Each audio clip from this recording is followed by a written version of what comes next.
Welcome to Irish Whiskey Night. How are you getting on? You're all very welcome to our tasting event for May. I'm coming to you live from the Dead Rabbit in Lower Manhattan in New York, and looking forward to sharing three great whiskies with you tonight. We've got four great guests. We're going to spend the evening celebrating Irish whiskey, tasting Irish whiskey, learning about it, and maybe making a few friends in the comments as well. Let me know where you're joining from. I can see already folks from all over the world are tuning in. Canada, Rochester, New York, Shannon in County Clare, Galway, Cork, North Carolina, County Down, Wexford.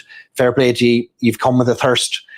We're going to have a great night tonight. We'll give folks a couple of minutes to join us before we get started.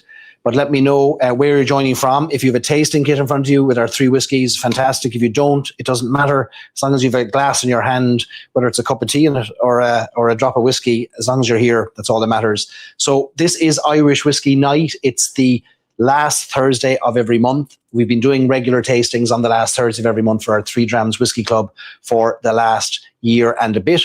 And now is the time to turn it into something more, I suppose, expansive and inclusive at the same time. So putting our live streams out on YouTube to make sure that as many people as possible can gather around Irish whiskey. Irish whiskey is something to be celebrated. It's something that we should all be happy about, be thrilled about, be proud of. If you're from Ireland, here in the United States, I love telling the story of Irish whiskey and sharing the stories of the people and the places behind the pours. And it's something that is always more than the liquid in the glass to me. It's about the stories, the conversations, the community that build up around this spirit. I remember during COVID, these live streams really got going when we were all locked down and we couldn't go to pubs and we couldn't meet each other. And for 63 weeks in a row, I had a live stream called The Lock-In. And it was a rallying cry really for a bit of community. And we brought in distillers and musicians and blenders and whiskey makers from around Ireland to gather, and went on for 3, 4, 5 hours sometimes on a Friday night. It was great community building, and it's something that maybe we've been missing. So I want to make this this is a regular event now, the last Thursday of every month. So I'd encourage you, if you have people, friends across the world that you'd like to raise a glass with, why not have them join you, and we can gather around this event where we'll bring makers together every single month. And it's a chance for us to learn from the people who make the whiskies that we already sip and learn about the whiskies that we've yet to sip. And if you want a tasting kit for each of our tasting events, all you have to do is go to threedrams.com and you can register, and we'll ship you a tasting kit in Ireland or around Europe. Sadly, America is tough for us to ship to at the moment. Got lots of folks drinking great things. Doug is joining with his Jameson Black Barrel. Fair play to you, Doug. I've got mine here as well. And Blender's Dog in the glass. That's one I haven't heard from in a while. Hi, Rich. Good to see you. Gavin joining us from Dublin, Kildare. Great representation. So I'm in the Dead Rabbit. Why am I streaming live from the Dead Rabbit in New York? Well, look, it's the home of Irish whiskey in New York, really. It's probably got the biggest collection of Irish whiskey in the city. It's a mecca for Irish whiskey fans and for the Irish who come to New York. The Dead Rabbit is a place of pilgrimage and has been since the day it opened. I filmed a short video earlier walking through the bar. I want to share it with you. I'm up on the top floor of a three-story building. Downstairs is busy, it's heaving. You wouldn't hear a thing if I was downstairs, so I'm squirreled away. This isn't a green screen behind me, I can assure you. There are whiskies here in the bar that I'll be grabbing and showing you as well throughout the night. So let me give you a little walkthrough of the Dead Rabbit and share some information on it. So we're here in Lower Manhattan, down the financial district, and the Dead Rabbit was founded in 2013 by two lads from Belfast. It was founded by Sean Muldoon and Jack McGarry. The building dates back to 1828. It was originally a 5-story townhouse on a block where lots of businesses were struggling to survive. The Dead Rabbit is itself named for one of the famous gangs of New York. You might have seen the Martin Scorsese film, Gangs of New York. The Dead Rabbits were one of the gangs in that. It was opened in the aftermath of Hurricane Sandy. So Hurricane Sandy in 2012 decimated the lower part of Manhattan. And so they had their work cut out for them getting open after the hurricane. And after that, they were beset by a fire at the same time. So they always say they were kind of founded in the hurricane and forged by the fire. It's today a 3-story bar complex. Just walked you through the tap room that you saw there and the ground floor. Now we're up here in the parlor. This is the second floor. So this is the cocktail bar, the cocktail parlor of the bar. And then on the third floor, which we'll go to in a second, is the occasional room where I'm standing right now. And that's an event space, can be hired out for private events. but it is a world-renowned bar, arguably the world's most awarded bar. Twice named the world's best bar by World's 50 Best Bars, first in 2016. And it was the world's best bar at the Tales of the Cocktail Spirited Awards in 2015. It's got 8 Tales of the Cocktail Spirited Awards in total. And founder Jack McGarry remains the youngest ever recipient of the Best International Bartender Award. So located on 30 Water Street. So this is where I am right now. And these are the whiskies behind me. Anyone here ever been to the Dead Rabbit?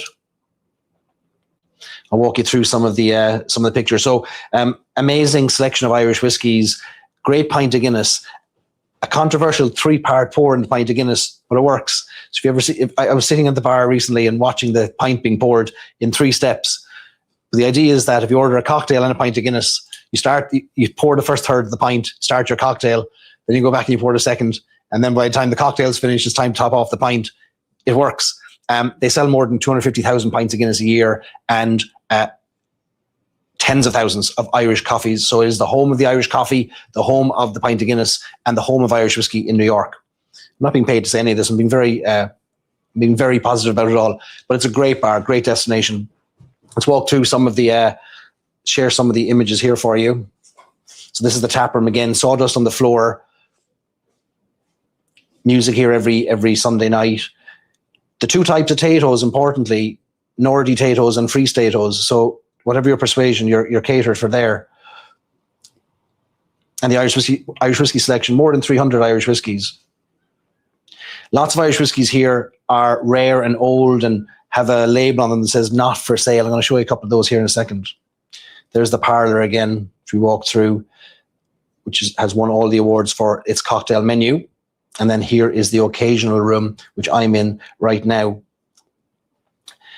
Before we bring on our first guest for the evening, which we'll do in about 4 or 5 minutes, which is Catherine Condon from Middleton Distillery, feel free to pour drop number 1, which is Jameson Black Barrel, into your glass if you haven't already done so. This will be our first pour of the night. If you have this to hand, great. If you don't worry, we'll talk about it and we'll make you want to have it.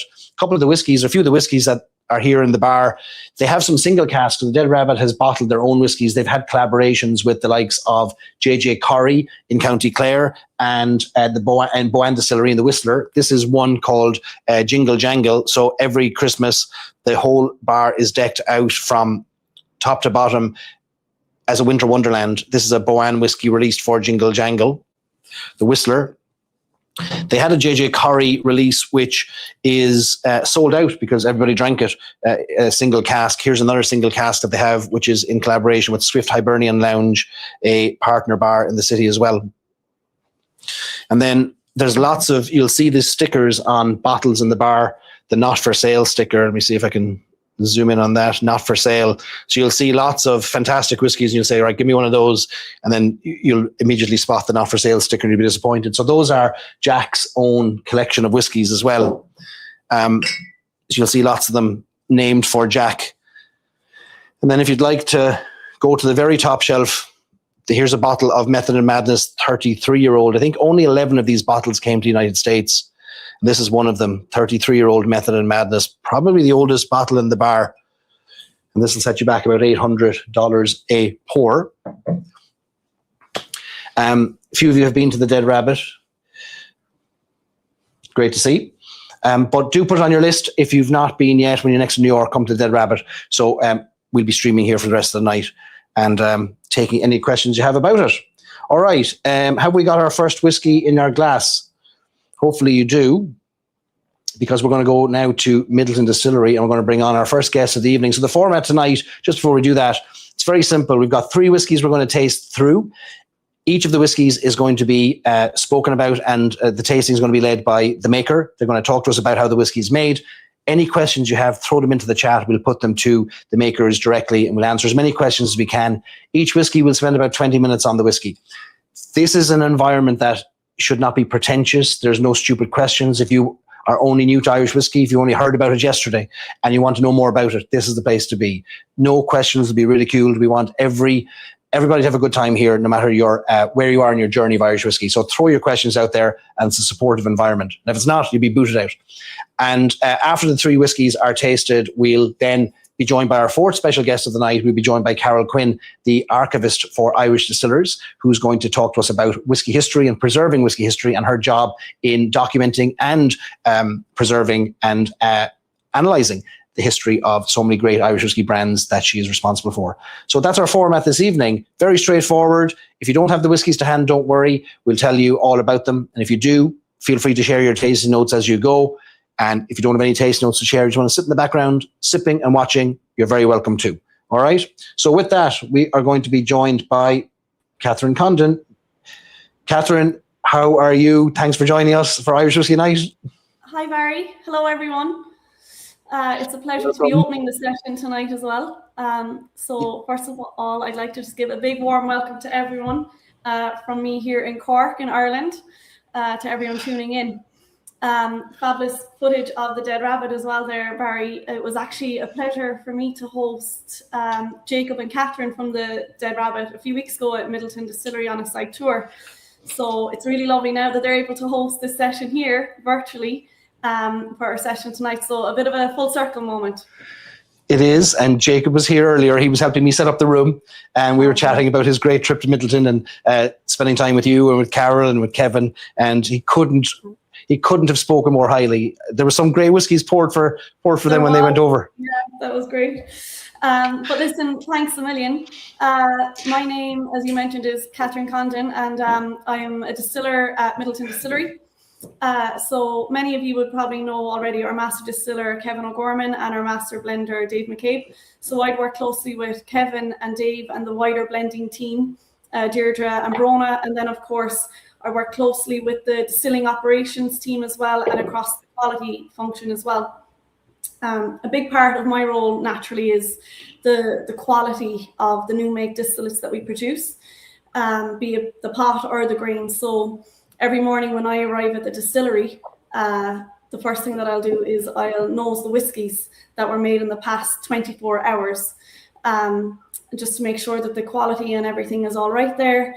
And then if there's any tweaks that need to be made to the distillation process or the production process, I'd recommend on that. And then another big part of my role as well, Barry, I suppose, is the innovation piece. So I'd work closely with the innovation team, again, Kevin and Dave and the wider team there, working with marketing as well, which is really nice to see that insight into it. And for people who's been to Middleton, I actually manage the micro distillery as well. So that's the picture here behind me. And you might have met Barrett Stapleton, who works there, mainly working on innovation.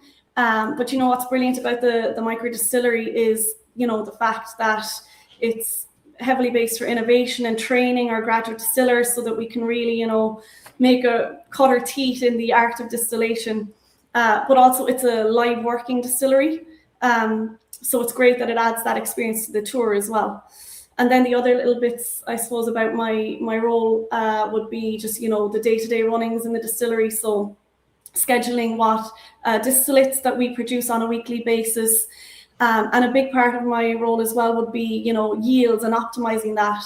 So we take in naturally lots of cereal every day at the distillery. And, you know, how do we get the most extract out of that? Are we converting all the sugars in the brew house? And ultimately seeing, well, actually, how much litres of alcohol are we getting into the barrel at the end of it, and working with that, which can be quite challenging at times because it can be quite harvest dependent and seasonal dependent as well. So I suppose that's a brief synopsis of what I do at Middleton. Catherine, how did you get into this role? Because I had a question last week from somebody wondering how do they get into the whiskey industry, and there's lots of different paths. What was your specific path?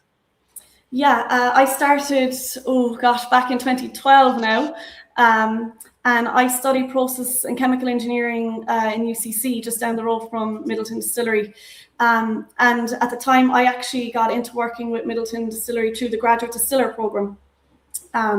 So that was how I got my first taste of working at the distillery. And I suppose that's good and bad. That's all I know now, because I've been there 12 years, you know. So it was through the graduate distiller program at the time. It's I remember amazing. actually, Like, yeah, I remember. it seems like good people. Go ahead. It was a tour with Engineers Ireland actually, that they were doing it based out of UCC, and a lot of my friends in my course at the time would have gone down the pharmaceutical route. So when we did the tour of Middleton, and just being steeped in the history of the product and learning about all the reactions that take place in the copper pot stills, and it took us back to that time, when you have your Bunsen burner in your lab in your chemistry class, but it all made sense. And yeah, from there I didn't have any interest in the pharmaceutical world then. I wanted to work at the distillery. People in production seem to stay for their whole lives in Middleton. You either stay for 6 weeks or 60 years. Must be the whiskey. That's it. Keeps drawing us back. The whiskey we're going to taste tonight is the whiskey that got me into Irish whiskey. I don't mind admitting that when I was living in the United States first, the whiskey that got me into whiskey was Jack Daniels and Coke. And then eventually I thought I should probably support the old homegrown whiskey, and Jack Daniels was replaced by Jameson Black Barrel and Coke. And then eventually Jameson Black Barrel itself, a hugely popular whiskey for many people, but there's a lot to it that we might not know about. So I'm looking forward to you maybe leading us through the story of Black Barrel and what makes it so special. Great, yeah, delighted to. So maybe just before we touch on Black Barrel, which seems to appear here on my screen as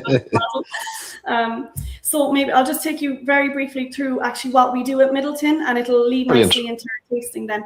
So at Middleton Distillery, we make 3 types of whiskey. We make a grain whiskey, a pot still whiskey, and a malt whiskey. Now we make small volumes of the malt whiskey, so predominantly we make the grain whiskey and pot still whiskey. And they're the 2 kind of categories that we would work with mostly at the distillery. So within those 2 categories, we have 2 different mash bills. So if we look at the grain whiskey first, that's made up of a mash bill of malted barley and maize, or corn as we call it also. And that's brewed and fermented, and then it's put through our distillation columns, which runs in a continuous system. And it's put through 3 of those columns, so it's triple distilled. And we get lovely flavors out of that then, which would be, fresh, floral, fragrant, but a quite light style of whiskey. And within that category itself, then we can make different styles of that grain whiskey by tweaking the parameters on the columns, altering the mash bill and things like that. So that's really, where the permutations start to come into how you can make all these different whiskies. And then on the other category is the pot still whiskey. And again, that's made of a mash bill of malted barley and unmalted barley.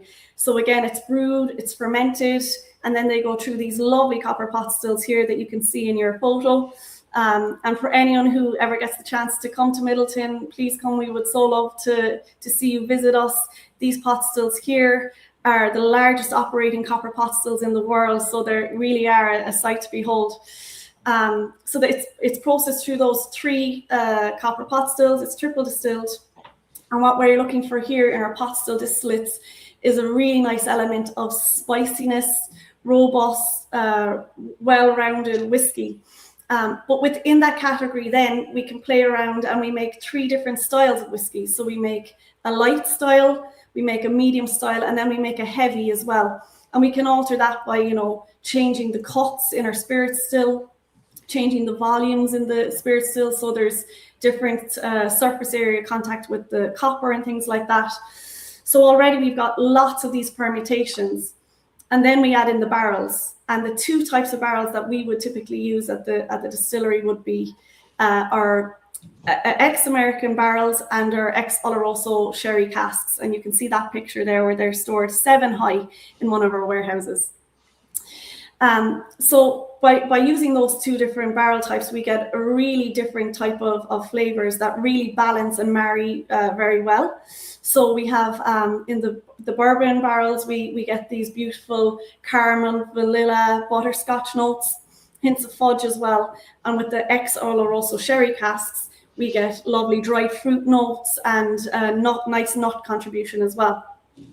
And then you play forward, you know, the rotation of these barrels. So you'd have first fills and then you've refills, and that brings a whole other element to the different types of whiskey that we can produce. And on top of that, then we have the age of the barrels. So depending on how long you age the whiskey in the barrels, it brings all different dimensions and flavors to the fore as well. So I suppose onto Black Barrel then. What's really special about Black Barrel is, I suppose, it's a blend of Irish whiskey, and it's a blend of that grain whiskey that I spoke about, and also the pot still. And it's crafted from specially selected distinct batches of whiskey, which then have been aged across a variety of casks, and that's what makes this really, really special. And I might just, for tonight, I'll break it down into 3 elements. The first being our pot still distillate, okay? So a big contribution in this bottle here is the pot still distillate. Now, hopefully you can see this, but this actually is a sample of our pot still distillate, our medium style, okay?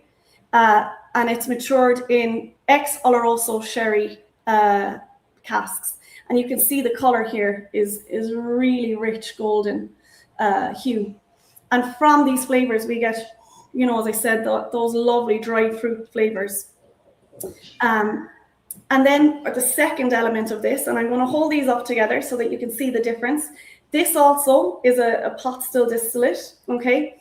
But it's matured in ex-American bourbon barrels, okay? So again, a really beautiful golden color, very different to the Oloroso, but again, really, really beautiful golden color, but lighter in color. But this is where I suppose Black Barrel starts to take a different turn to the likes of our Jameson Original. We take a portion of these American barrels and we actually get them double charred. So what that means is once they've been used, the char actually gets scraped out of the barrels and then they're recharred again. And it's that second heat treatment that reacts with the wood and converts that wood into all those beautiful sugars that get imparted into the whiskey. And what that does then is it really amplifies up that vanilla, the caramel, the fudge, the butterscotch notes. So I suppose the Oloroso and the American bourbon barrels and the double charred really heighten up that. And then the third element of this whiskey is we also use a select batch of grain whiskey, which is distilled again in our columns at the distillery, as is everything. It's all distilled in Middleton. But what this is a select batch where we have a slightly different mash bill to our typical grain. And here we really dial up the diacetyl and the butterscotch notes. So I think if you layer all those, you know, the double charring of the barrels, layering it with this special batch, you're really amplifying up what makes Black Barrel so special. And it's a really, really exciting product, especially, you know, where you are, Barry, in the world of cocktails as well. It's a fabulous spirit base for cocktails as well, but it's also really lovely drank and enjoyed on its own or with water. So I think if you're ready, we might have a little taste. Yeah, just a couple of things spring to mind there before we sip on it. It was a huge revelation to me early on in my whiskey journey to learn that Jameson isn't distilled or Redbreast isn't distilled. It's the sum of all of these components and the barrels and the ages. And Dave McCabe, the master blender, said it to me one night when I asked him about something, and he had a very poetic way of saying it. He said, when the spirit is made, it doesn't yet know what it's going to be. And I thought that was a lovely, romantic Irish way of describing it, because it is, to your point, all of those variables that ultimately dictate the DNA of the brands. That's exactly it. And I suppose what's really special about Black Barrel, Barry, is it's actually one of our most complex whiskies that we make at the distillery. There's actually upwards of 14 different parcels that goes into this bottle. And I suppose how that equates to actually workload is when we're fetching all the barrels to actually formulate this and bottle it. I think it could take up to visiting 30 different warehouses to gather all those different parcels that make it up. So it's very, very complex, and it's 14 different parcels that would have started off as just being their components until they actually mature and become that component that comes in here then. So it's very, very special. And that grain component then being unique to Black Barrel, that's kind of gives it an extra sweetness that column distilled but previously pot distilled spirit that lends to a certain sweetness. That's it, and it's quite different to our other grain styles that we would make under the grain whiskey category. So it's a mash bill of malted barley and unmalted barley, but put through our columns. Yeah. Which might make it maybe the most Irish of all blends, where it's all Irish grain being used, all barley in the blend, which is unusual, isn't it? Yeah, but it's that beautiful butterscotch vanilla, and that just complements the other two parcels that I showed you here as well. It just balances it really well. Let's have a sip, a nose and a sip maybe. I'll just have a pour of it here now. Probably should have had this done beforehand. We've got some great questions coming in for us too when we get through it. We could talk all night about Black Barrel and Jameson, couldn't we? I mean, there's so much to each of the expressions. That's it. Yeah, no, it is. It's one of our favorite in the Jameson portfolio for sure. So let's have a taste. So yeah, I mean, on the nose there's those lovely sweet notes of caramel, butterscotch, everything, you know, all those parcels are layering up on each other and really coming through. There's a lovely hint actually here of toasted oak as well, you know, which comes then from the European oak. Also the Oloroso is coming through, you know, you've got that nuttiness and the dried fruits, that raisins and sultanas. Really lovely to taste.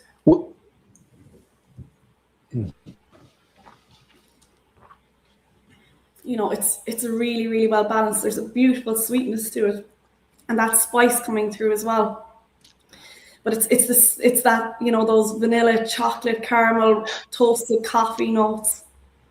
It's really easy and smooth to drink. Yeah. And I think that the smoothness there, you know, that's attributed to Jameson, but it's definitely heightened in here. It's because of these all marrying together. But of course, it's the inclusion of the unmalted barley and then the triple distilled and the copper pot stills as well. It all works really nice. It is so sweet. So there's so much butterscotch, so much toffee. I always get a little hint of banana too. I always get like a little mushed up banana, like in a baby bowl. I always get a little banana note too coming through. But there are, you know, you're right, because there's lots of distillates inside here that would give fresh fruit elements as well. And banana would be one that would come up quite a bit.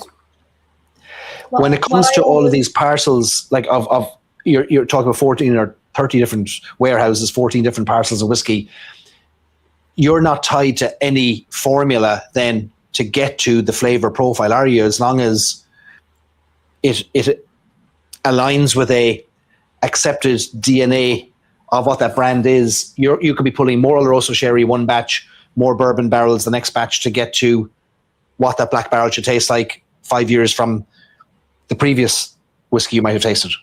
Well, we would definitely try and stick to the formulation for sure. Okay. So that would be quite defined. Of course, different years and different ages and refill barrels might help balance it out a little bit, but for the most part, the formulations would stay quite defined for sure. Okay. Yeah. But and is that because you've dialed in now? You know what an Oloroso sherry cask is going to do over 5 to 10 years. You know what a bourbon barrel is going to do, and short of there being something gone wrong, you expect a certain flavor, and you generally get it. That's it, yeah. And what we would do, the blending team do a fabulous job of designing up different prototypes by mixing them, and then working with that and then upscaling that, you know. But Black Barrel has been defined quite, you know, with a long time now, so the formulation would always stay the same. It's a great whiskey. It's such a great whiskey, and a lovely step up from regular Jameson, and still it's just so affordable, and it goes on offer so often in Ireland. You can see it for sometimes 25, 26 euros a bottle in Ireland sometimes, which is great to see. A lot of questions. We'll take a few of them here.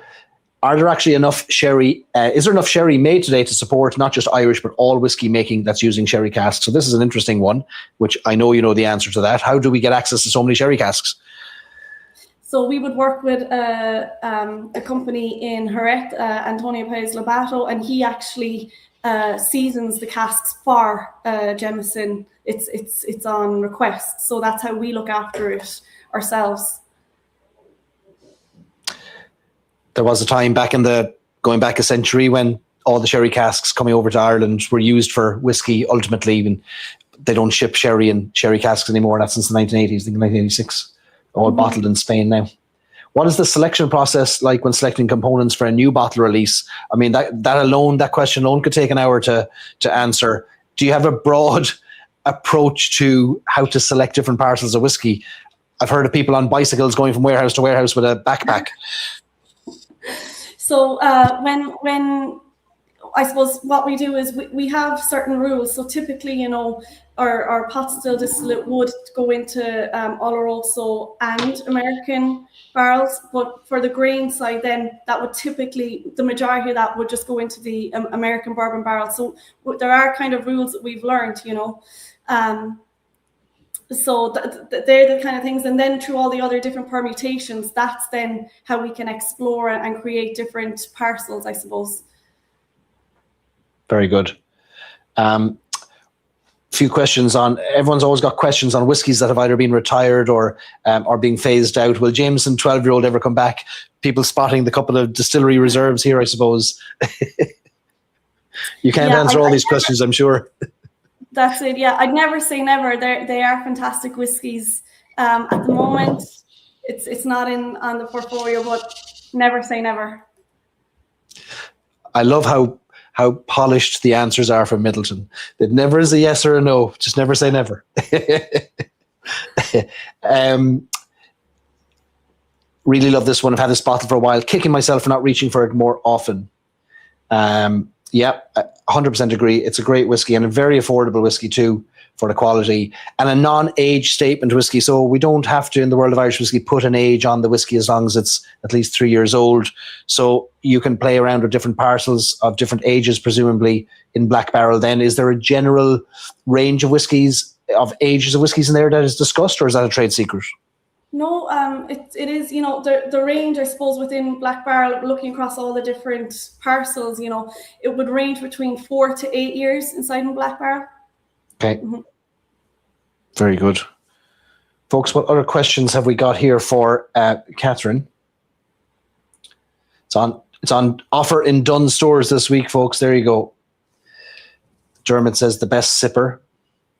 And feel free to add a little bit of water. I just added it there, and there's actually really nice new flavors coming to the fore. So there's something that actually is really nice when you detect it in Black Barrel is there's this lovely nectarine and orange peel note coming through.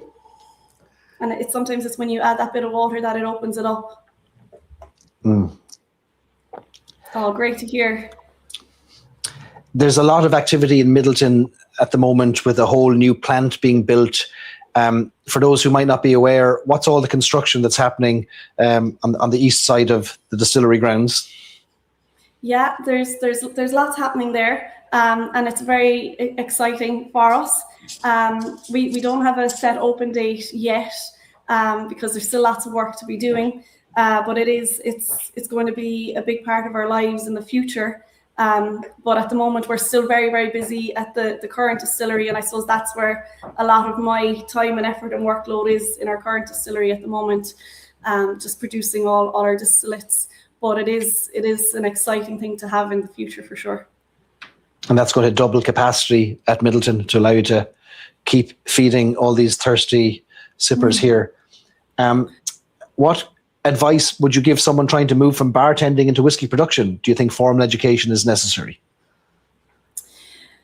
I think the fact that if you have the passion and the love from it, that's step one. That really is. If you have the drive and the will, the skill will come. There's lots of good courses that are out there now.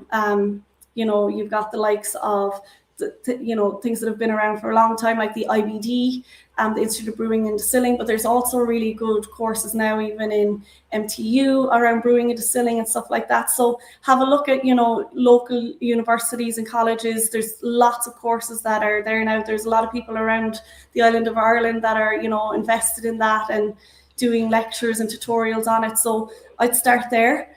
But the thing about whiskey that's really, really nice is, everyone can have their opinion on it, and it's quite subjective. So you don't have to know the ins and outs of everything and every technical element of the whiskey process to be part of it either. That's great advice. And there's lots of people who work in distilleries who started in gift shops and started in marketing and eventually worked their way into production, even in Midleton, which is great to see. I love mine on ice. Is that okay? Of course.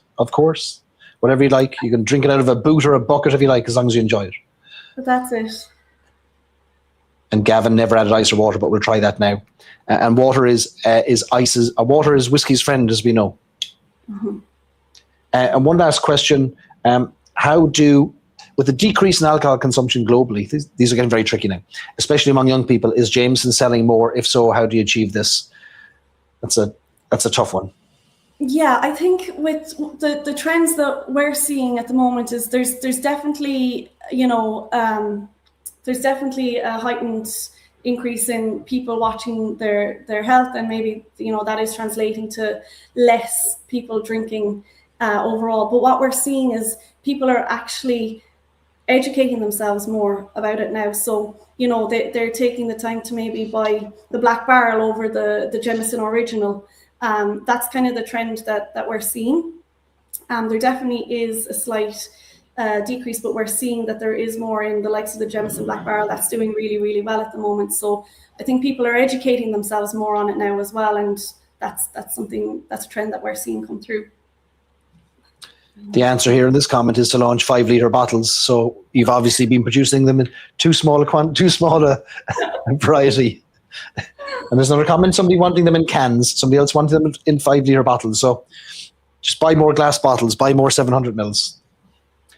Catherine, I think we've covered it all. Thanks for introducing us to Jameson Black Barrel and sharing your own journey. Your work is fascinating, and I know you have a lot of responsibility at the plant. And I really appreciate you sharing your knowledge with us. We could talk all night. We won't get to every single question, but I'll get to more of them later in the evening for those that we haven't answered. But raising a glass to you, thanks for joining us and sharing the story of Black Barrel. Brilliant. Thank you so much for having me, Barry. Enjoy the rest of the evening. Thanks, Catherine.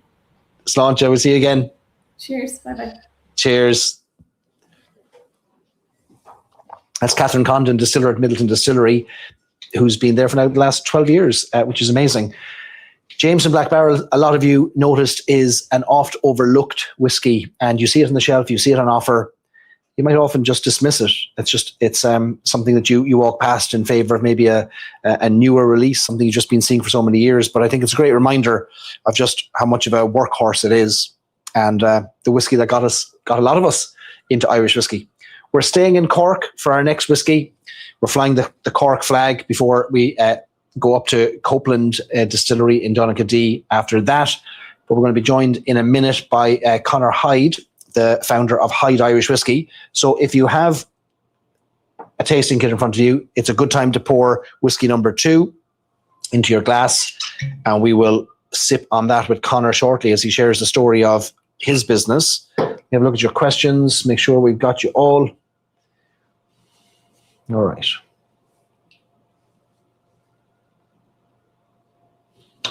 All right, we will come back to some of the questions we didn't get to earlier on. And I've got my pour here. If you're just joining us, welcome to Irish Whiskey Night. It's the last Thursday of the month, and we're going to do this every last Thursday of every month. And we're going to celebrate Irish whiskey. We're going to celebrate the people. You're going to meet the people who you often don't see, who are busy in production, who are busy making, blending, distilling. And they're not often out front and center, but I have long maintained that when you hear from the people and hear their stories and hear their passion and put a name to the brand, then you're putting a person to the brand, it connects us a bit more deeply to the brand and gives us more stories to tell. And look, we all just want a bit of community at the end of the day. And that's what Irish Whiskey Night is all about. So whether you've got a tasting kit in front of you, you've got a cup of tea, you've got a cup of coffee, or you're pouring one of your favorite whiskies from your shelf, you're very welcome here. And please do give us all of your questions. All right, with that, I'm going to bring on our second guest. We're going to change the old banner here. And I'm going to be joined by Conor Hyde, founder of Hyde Irish Whiskey. Conor, welcome to the show. Hi, Barry. How are you keeping? Can you hear me okay? Very good. I can hear you perfectly. Perfectly. How are you doing? I got my new headphones, so I want to make sure they're working. All Very good. Yeah, fancy. all great. Yeah. All good. Delighted Conor, to be here. Thank you. Thank you for participating. Hyde Irish Whiskey will be new to many people.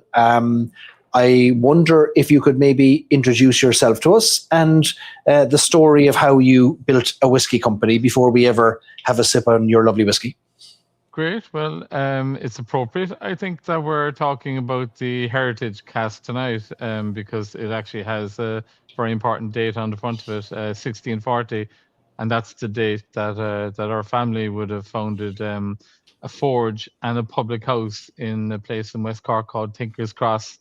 So all the generations before me were born in that pub, stroke forge in Tinker's Cross in West Cork.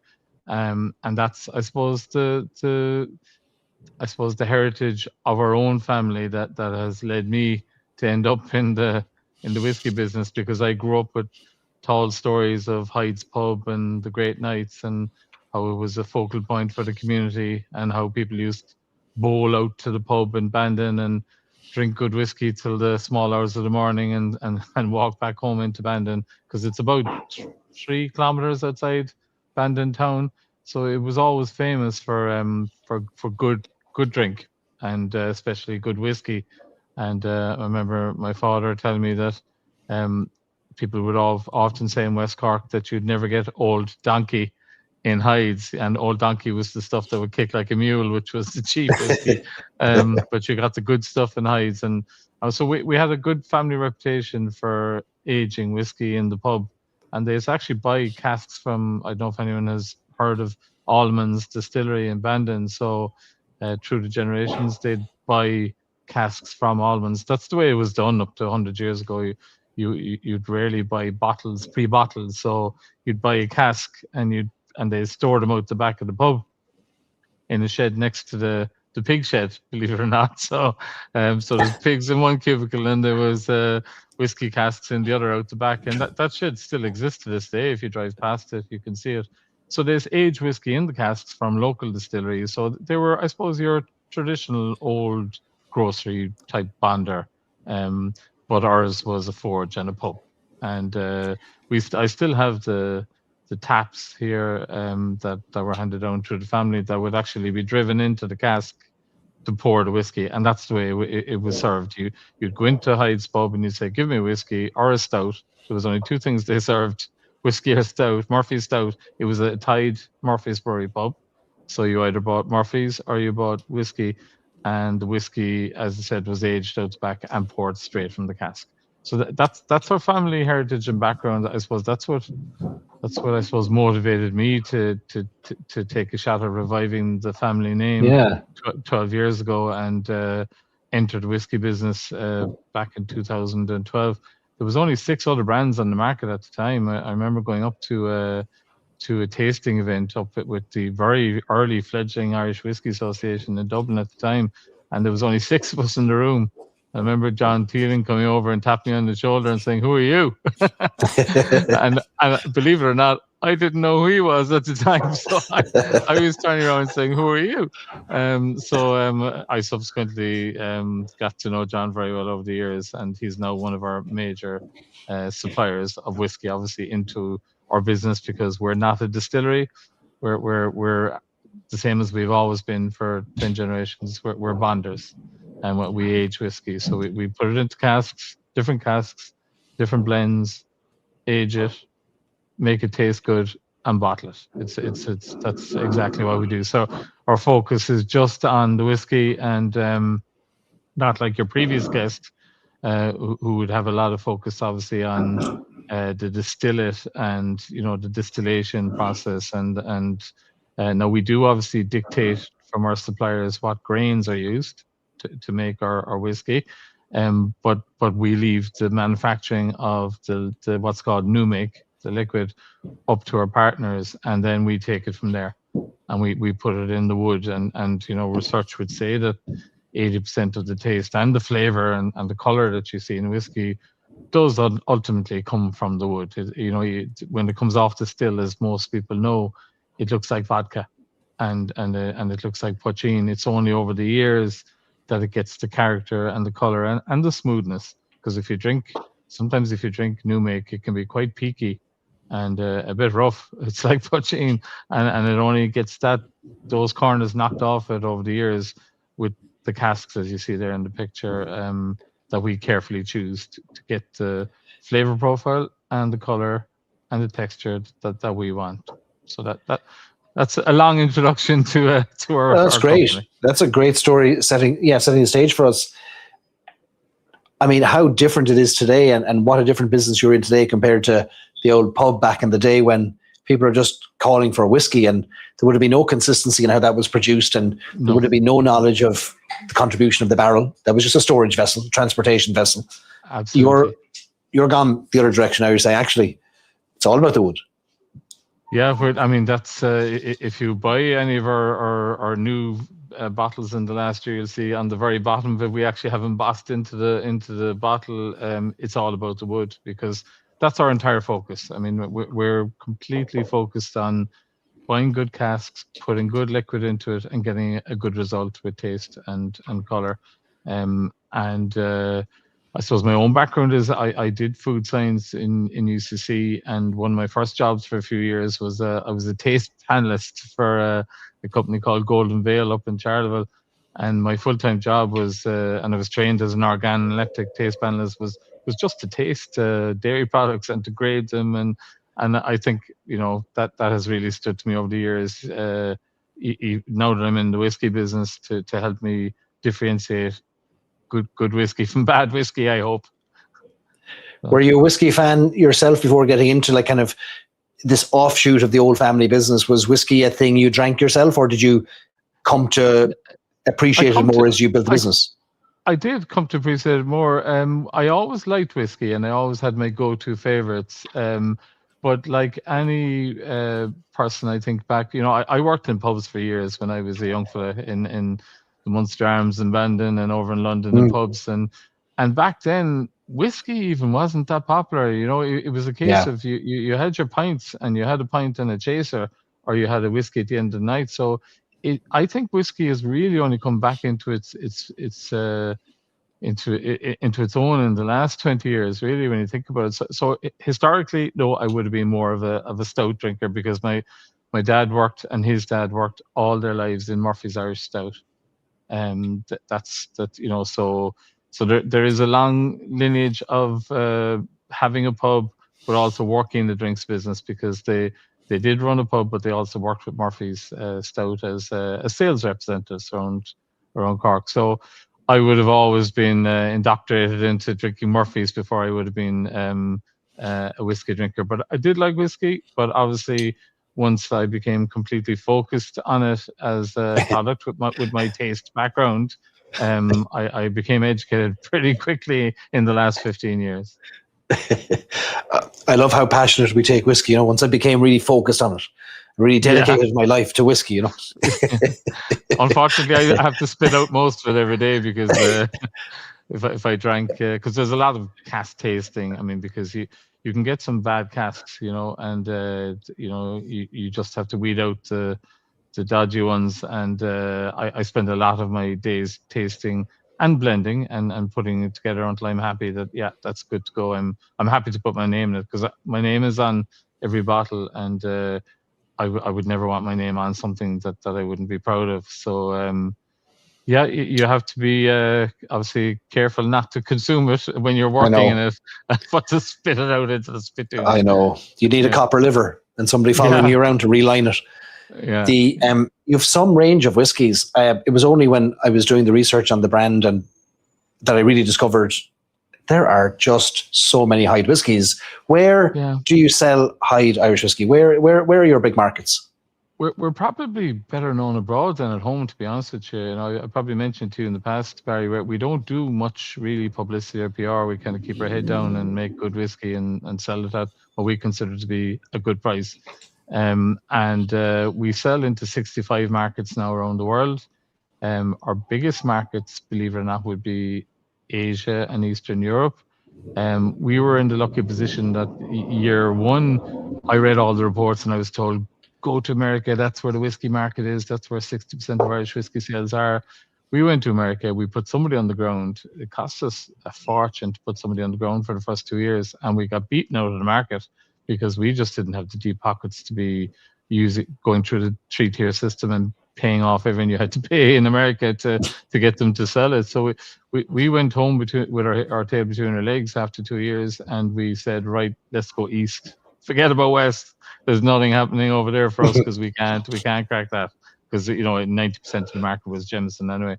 So we went east, and luckily enough, we went east before anyone else went east. Everybody was going west, and we just went the other way because there was no competition for Irish whiskey, and that's why we went east. And back then there was maybe 2-3 Irish whiskey brands at most in all the markets we went into at the start, and we were lucky then to be able to ride on the coattails of the big brand and say, look, they're good, but we're better, we taste better, and we've won all these awards and all these accolades, so you can trust we're good. So Asia and Eastern Europe would be our number one markets out of the 65, but you'll find us everywhere from Australia to, we just opened up Aruba and Mauritius in the last week, and we're moving into South America now and some African countries. So we are definitely better known abroad, and most people in Ireland wouldn't come across Hyde that often because we don't have great distribution in Ireland. We rely on a few key partners to service the market. 65 markets. Yeah. You were ahead of your time. It's like, if you look at the recent reports from the Irish Whiskey Association talking about the growth in the Caribbean and South America and certainly Asia, you were out there laying the pavers down.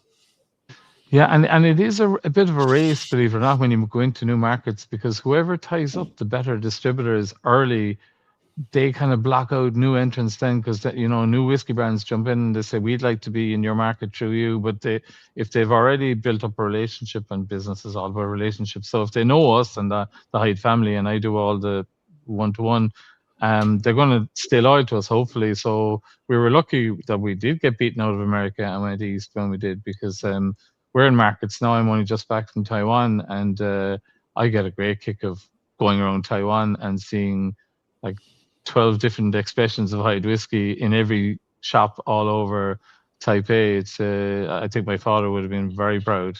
He was always proud of me relaunching the Hyde name. But I think if he had stayed around long enough to see where we've gotten now, I hope he'd be extremely proud. That's amazing. That's a long way from Bandon out to Taipei in Taiwan. It is, yeah. Different food too, I can tell you. You want a pretty copper-lined stomach to eat some of the food out there as well. There's some great food, but they eat some really unusual parts of animals that we would never eat. So. And it's funny because when you go to all these, you're meeting distributors and meeting people out there who are important trade partners, but they love doing these formal meals with the rotating circular table, and they put all these dishes up in it, and it's just incredible some of the stuff you come across. I'd say if you go back far enough now to the pub in Bandon, all those bits were on plates back in the 1700s and the 1800s too. They were, and my dad used to eat tripe and Jasheen, and I wouldn't touch it, but he used to go into the English market, and it was all the family in West Cork were big fans of it. It was like a soup, but it's different generations, I think. We're gone too soft. Will we have a sip of the whiskey? There are a few questions then that we'll take. So that's the bottle, 1640. That's why it says the Heritage cask. I have a little mini here. I'm going to break open rather than crack open the big bottles. So that's okay. And do you vary? You can. Do you vary your distilleries, or do you work with John Teeling mostly to supply? We work with 2 distilleries. You know, we don't say exactly what we buy from each, Yeah. but it's Great Northern and West Cork.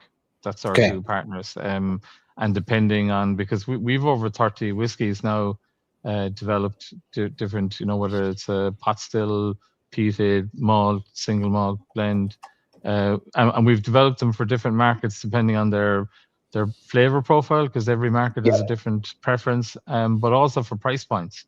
You know, so we're very practical about. You mentioned earlier about the market changing, and the biggest change we've seen is every market is getting very, very price sensitive. Yes. So that's you know, there was a time when we would have bottles on shelf for $50, $60, $70 in foreign, and you know, it was older whiskey and it was more complex. But we're finding now that the kind of 5-year-old blends are really popular right now, because we're able to hit a price point below €50 in the export, and that seems to be where it is for a lot of markets. Markets that would previously have been very premium, like Japan and Taiwan, are now also looking for value. So you know, we're not the cheapest, because we can never compete on the price point that a Jameson is, but we're good value. Okay. All right. So tell us about this whiskey. Yeah, so this whiskey is actually a blend of single grain and single malt. So it's both whiskies are roughly 5 years old. It's 75% single grain, matured in a bourbon cask from Buffalo Trace for the full 4.5, 5 years, and then the other 25% is actually single malt, but it's matured in a sherry cask. So it's an Oloroso sherry cask for the 25% single malt. And then we finish it in a stout cask. So it's actually a triple cask. You know, I see now that triple casks are becoming very popular, but we've had this in the market for 5 years, and we've always had a triple cask. I think we missed the marketing trick there by not calling it a triple cask. But what you have is the single grain in bourbon, the single malt in sherry, and then we combine it. And we combined it in a stout cask from Cotton Ball Brewery in Cork. Now, Cotton Ball Brewery has been sold. It's shut down and it's gone, unfortunately, after many hundreds of years. Also, the reason we teamed up with Owen and his family was because our families knew each other and we both had a similar heritage of pubs. So we took his stout. He had a heritage stout, very complex old grain stout, and we put his stout in our cask for 6 months. Then we threw out the stout, and then we put our whiskey into the cask to finish it for another 6 months. So that's how we got the stout influence. So 2 5-year-old malt grain, 75-25, 1 bourbon, 1 sherry, both thrown in and vatted into a stout cask, and that's how you get the deep color. And if you smell it, you should definitely get the maltiness and the biscuity. A lot of people say kind of coffee, and you know, because of the stout influence, you get like a digestive biscuit and a bit of nuttiness, but definitely overall a sweetness from the bourbon, given that it's 75% single grain. So if you taste it, let's launch it.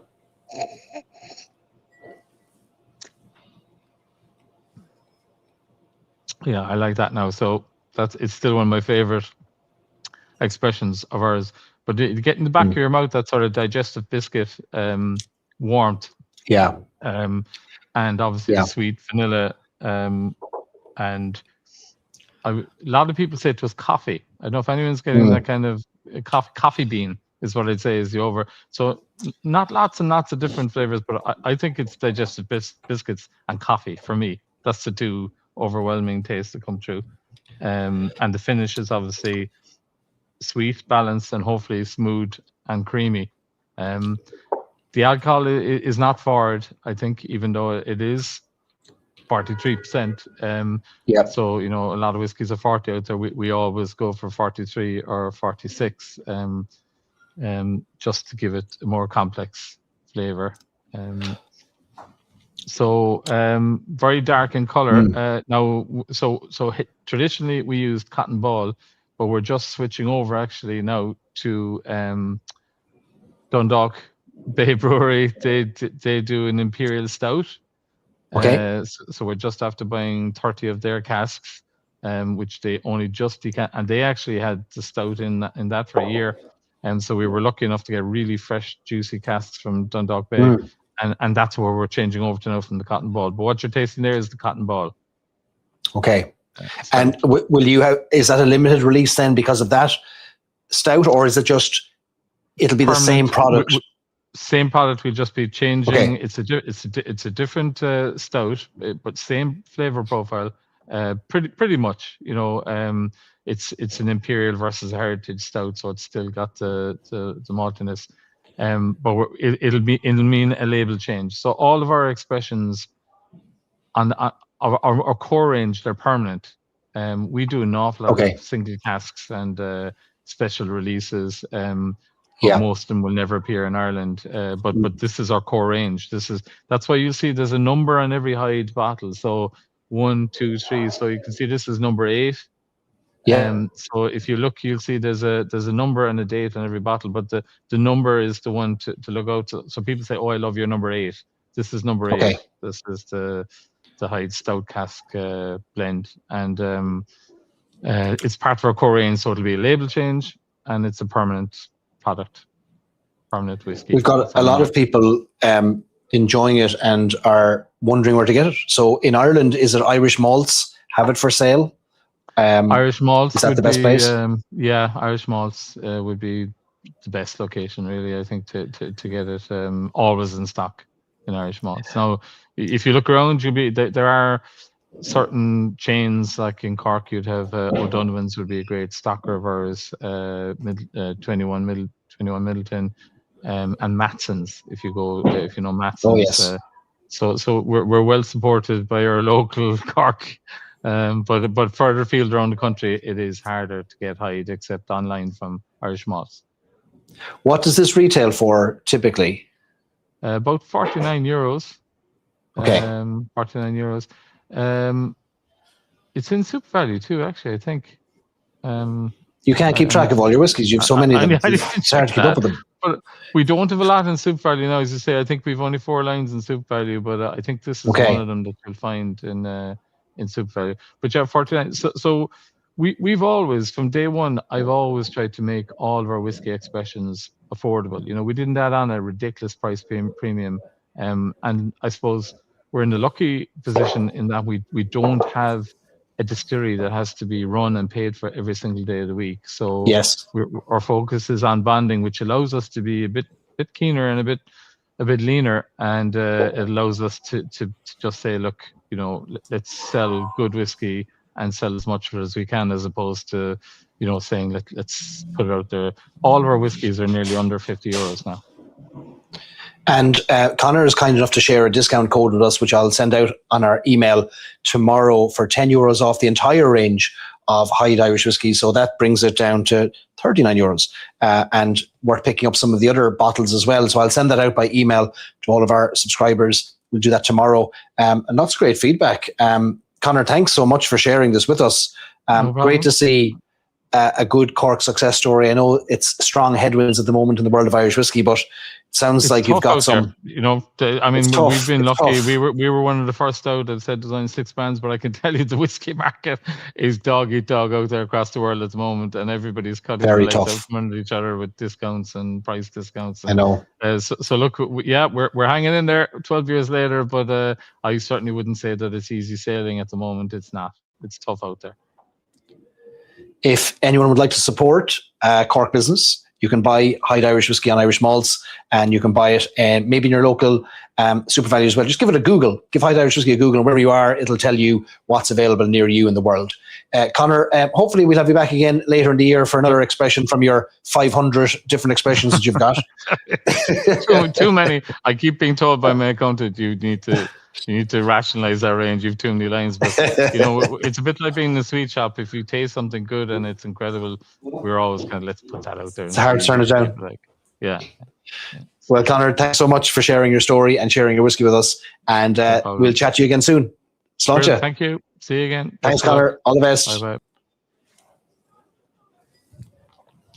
So we started off the night with 2 blended whiskies. We're now going to move on to our 3rd whiskey. Thanks to Connor for sharing that great number 8 heritage cask with us. We're going to a very busy man next. He's flying around the place because he's launching a whiskey tonight at the same time as he's talking to us.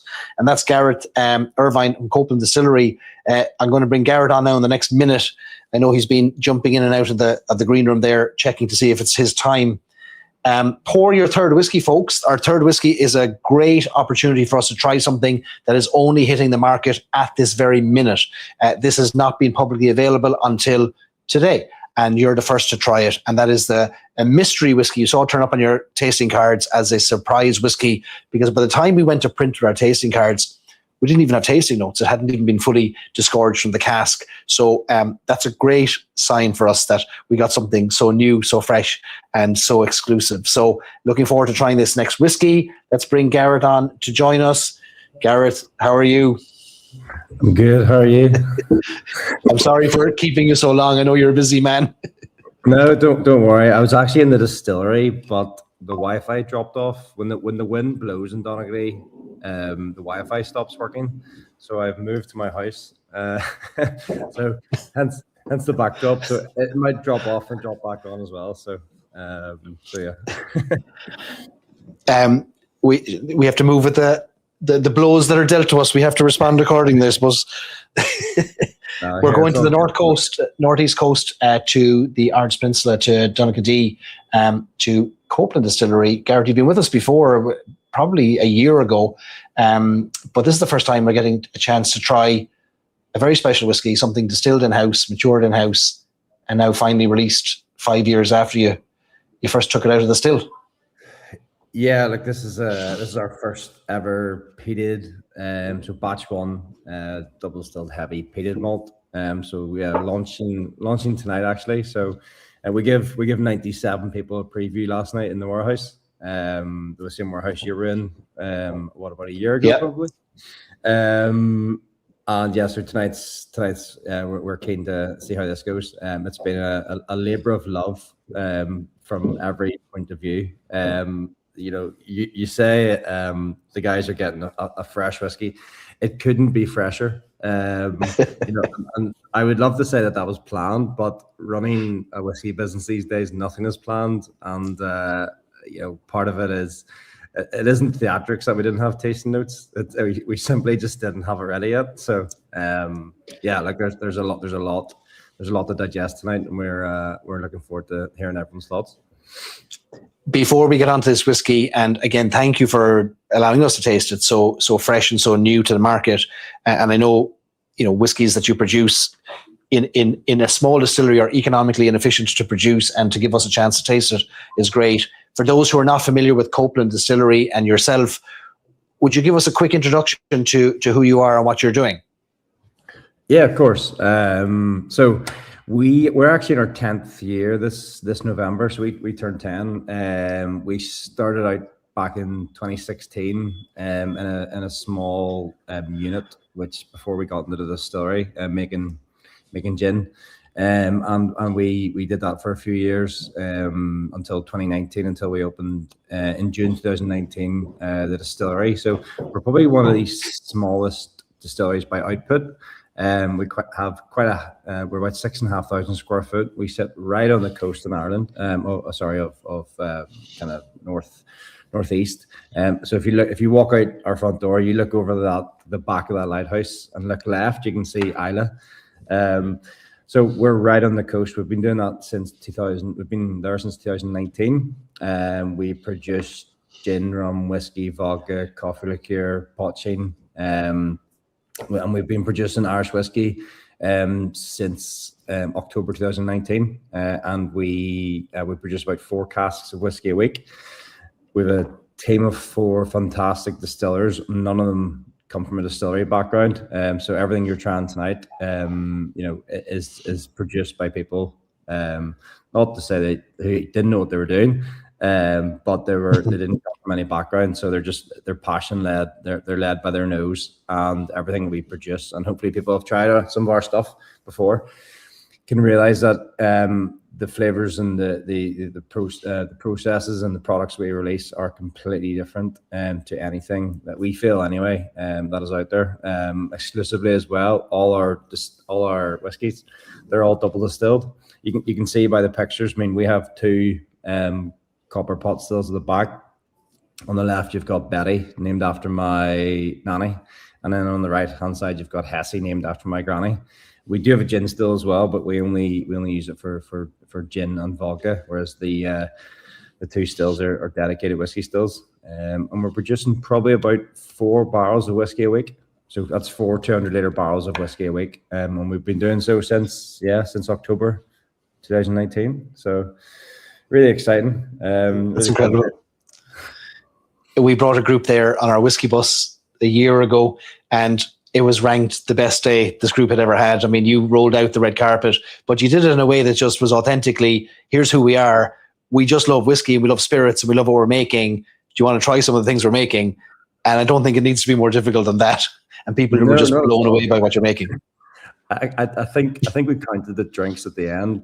You know, this is after we got to the Garrick and had a Guinness and Irish coffees. I think we were on 13 or 14 different drams. So it was a good day. It was a tough old day, tough climb. Long day. I remember that day. I remember being asked at the start of the day, I think you had a videographer on site asking if I'd say a few words on the video, but you didn't get to me till about the 14th whiskey. I'd say that video would have to be thrown out.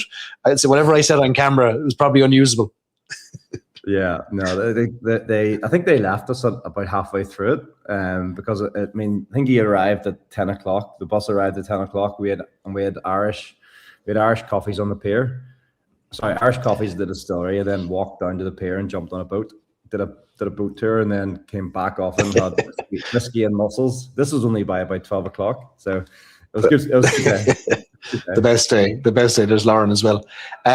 Tell us about this whiskey. So 4 whiskeys a week, or 4 barrels a week, is such economically inefficient production due to size. But I feel like we're the beneficiaries as consumers of this slow production, hand distilling, everything controlled by hand. Like, we're the better for it. Your accountant is probably not thrilled with it. Yeah. Is that a sustainable approach? We think so. I mean, look, we've just hired another distiller actually, so we're increasing our production output as well. So, look, I think, you know, with everything, you probably look at the market as it is and realize that bigger isn't necessarily better. We've been quite lucky that we haven't paused whiskey. Now we're shrouded by quite a large portfolio of different products, but we're also shrouded by fantastic, great tasting products. And great customers as well. So, look, we produce probably in a fairly inefficient way, and to make matters worse, we've always said that all the whiskies that we produce are going to be a minimum. If they're in a bottle, they'll be a minimum of 5 years old. So realistically, the return on that whiskey is probably 6.5 by the time we've been able to get it out of the cask and you know, sell it or export it wherever it's going. So it's a highly inefficient way of running a distillery. I wouldn't recommend it. But what you have is a range of fantastic, powerful, flavor-driven whiskies that people have tried and loved, thankfully. Tell us about this new release then, and help us understand this explosion of flavors that we're getting on the nose. Yeah, so what you have, so as I said earlier, batch 1 double distilled peated malt. So it is a blend of American bourbon casks, so 4 casks, 4 American bourbon 200-liter casks, which were matured in bourbon for 4.5 years. So after 4.5 years, we pulled the liquid out and we finished it in PX sherry and charred oak or STR, a charred oak STR cask. If people aren't aware, it's usually a red wine cask that's been broken down, stave's been taken about, it's been shaved, toasted, and then recharred. So it just rejuvenates the cask, brings a load of character forward, just adds a really interesting note to the whiskey. And that sat there for just over 7 months. So you've got a 5 year and 3 month whiskey that's been bottled This one I think you guys have is the 46% spirit. We do have a cask strength as well, but we didn't want to blow the listeners away. Kindness. Exactly. That's gonna be nice. So peated single malt. For those who don't know what a peated whiskey is, what's the one line description of a peated whiskey? The one a lot of people get, these smoky and heavy notes. I mean, I'm a massive fan of Islay, and the whiskies that come from there. We've just done a project actually with the guys at Ardnahoe, who are northeast Scotland, or northeast Islay. For me, I really get this kind of bonfire smoke. It's still quite sweet. The PX pulls it through as well. Almost a hint of banana as well, though. So you've got the best of everything. The smokiness does, is at the forefront. It always is. The peated whiskey that we use, it's 55 ppm. So it's 5 ppm more than Ardbeg. So it would be classified as a heavily peated whiskey. The whiskey that we get, or sorry, the malt that we get, it's from a company called Paul's Malt, who are based in Scotland. And they peat the malt themselves. So, okay. I mean, you've been in the distillery. If we had room to do anything to our own malt, we would, but we don't have that room, unfortunately. Do you have a drop in front of you yourself, or can you talk to us about the tasting? Yeah, half of it is down me because I had to jump in the car and drive to the house. So I spilled it on the way. But I love the effort. This is unbelievable. This will not be forgotten. This effort. I think it's right the speed limits, but sure. But no, officer, I'm driving to a whiskey tasting. I'm not drinking it in the car. I know. We did one too. You can smell it. You can smell it off me, unfortunately.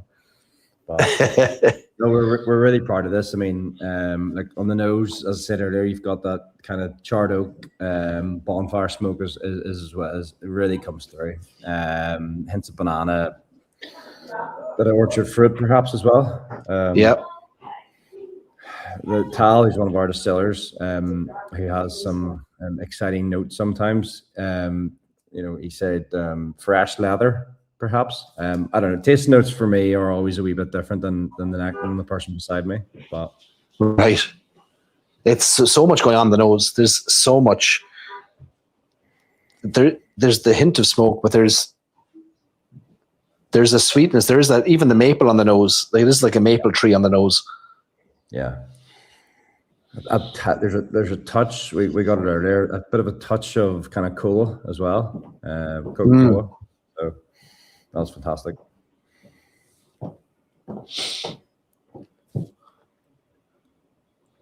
Sláinte, yeah.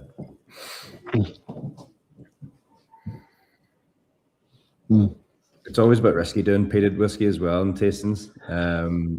So it'd be interesting to see how the crowd fare. You have to do it though. Like we have to. I was a staunch anti-peat person for no other reason than lack of understanding whiskey properly, honestly. And eventually, when my palate developed and expanded, I was able to understand and appreciate it. But it took me years to get to peat. I think it's a journey, isn't it? It is, yeah. No, absolutely. We usually buy a bottle every few weeks in the distillery, and I'll throw it down onto the production floor, tend to forget about it, and come back a few weeks later and it's half gone. So we're slowly getting everyone into peat to this side. Cola cubes and brisket. It is interesting the spectrum of flavors that come with peat and smoke. That it's so dismissive to describe a peaty whiskey as just ashtray. Like, would you hear this thrown out as a kind of, oh, I can't touch a peated whiskey. But there's bacon, there's cola cubes, there's maple. All of these flavors are still on the smoky spectrum.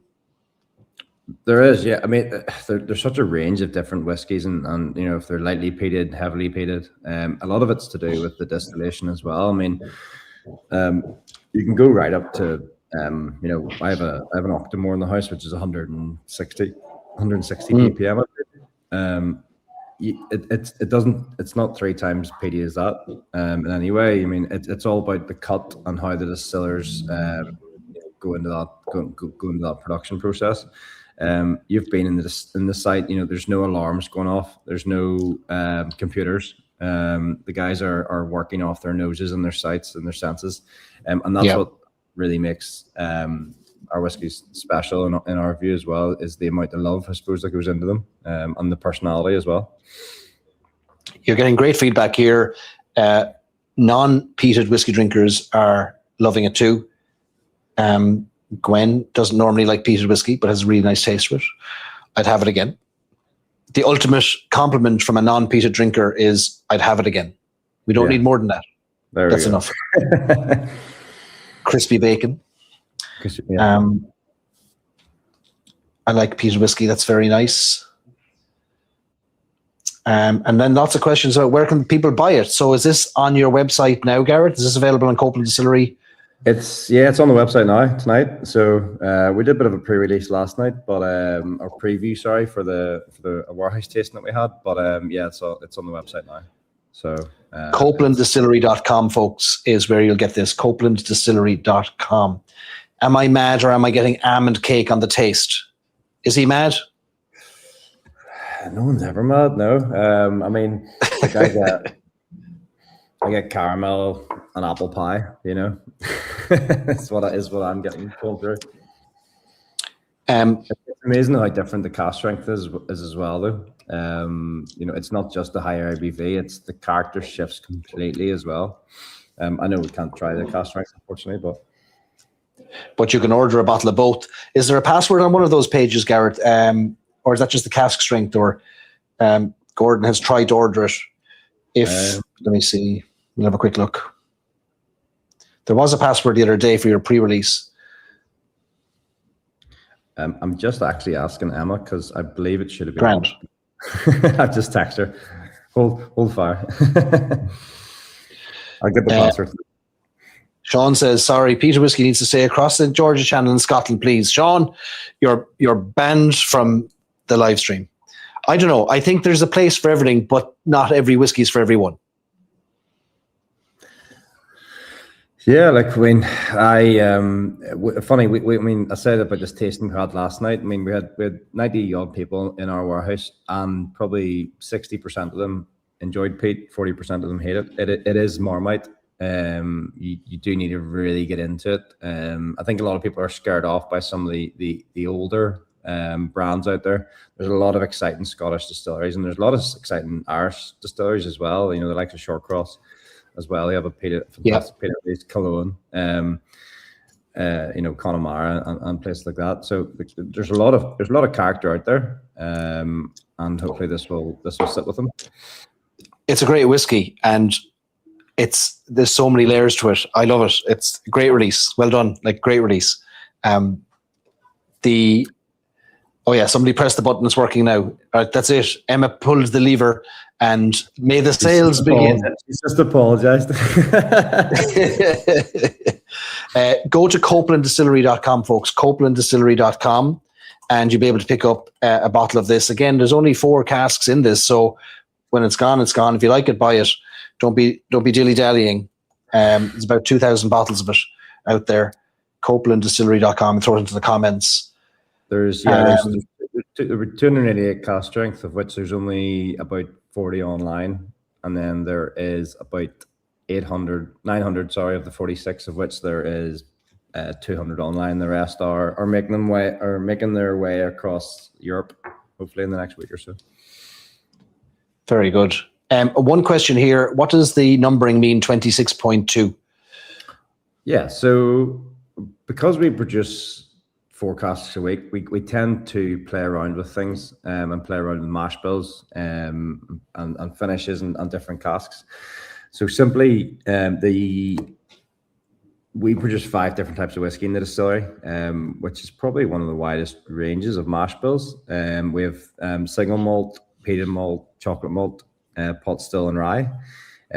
So this is the 4th out of 5, 4 to 5 mash bills that we've released so far. The 26.2 and some of our other releases that are being talked about, the likes of 25.3. The releases, the first number relates to the year it's released, and the point relates to the release. So 26.2 is our second release of 2026. That will change next year as we have a little bit more volume of certain releases. We only run mash bills for about 6 weeks a year, 6 weeks, and then rotate them as well. So you're constantly getting a different whiskey as well. It's not until about 2028, I believe, that we will have a standalone single malt, which should maintain itself. Be the same, which is really exciting. It means then you've got a different whiskey every time. The whiskey we released, the 26.1, was a single malt in Syrah casks, whereas this one is a peated malt in PX and STR. Well, I think you've got a great product here, a great whiskey, and I think folks, if you want to buy it, go to copelanddistillery.com. It's £85 for the 46% and 125 for the cask strength. You can pick up the two of them, save on shipping. And I love what you're making up there. All of the spirits I've tried have been amazing. You have rums, you have vodka, you have coffee liqueurs, you're throwing out poutine and whiskey, and there's nothing you're not making up there. You're terrified of the thirst. Yeah, there's a lot. I mean, I don't think my operations team would agree with my enthusiasm for releasing products, but this type of market, you need to keep going. And there's a lot of fun stuff coming on down the line. Look, we're really looking forward to what the next 6 months anyway, for the rest of the year throughout. So. Well, thanks for joining us with this whiskey and allowing us to taste it so early, and hopefully we'll get our hands on some on the website. Phil there, Causeway Whiskey, the self-professed grumpiest man in Irish whiskey, he is a fan. He tried the Copeland Peated in 2021 and was blown away by its quality. And he doesn't give out compliments lightly, as everyone in the whiskey industry knows. So take that. Actually, he tried our rye, I believe. He might call me out here.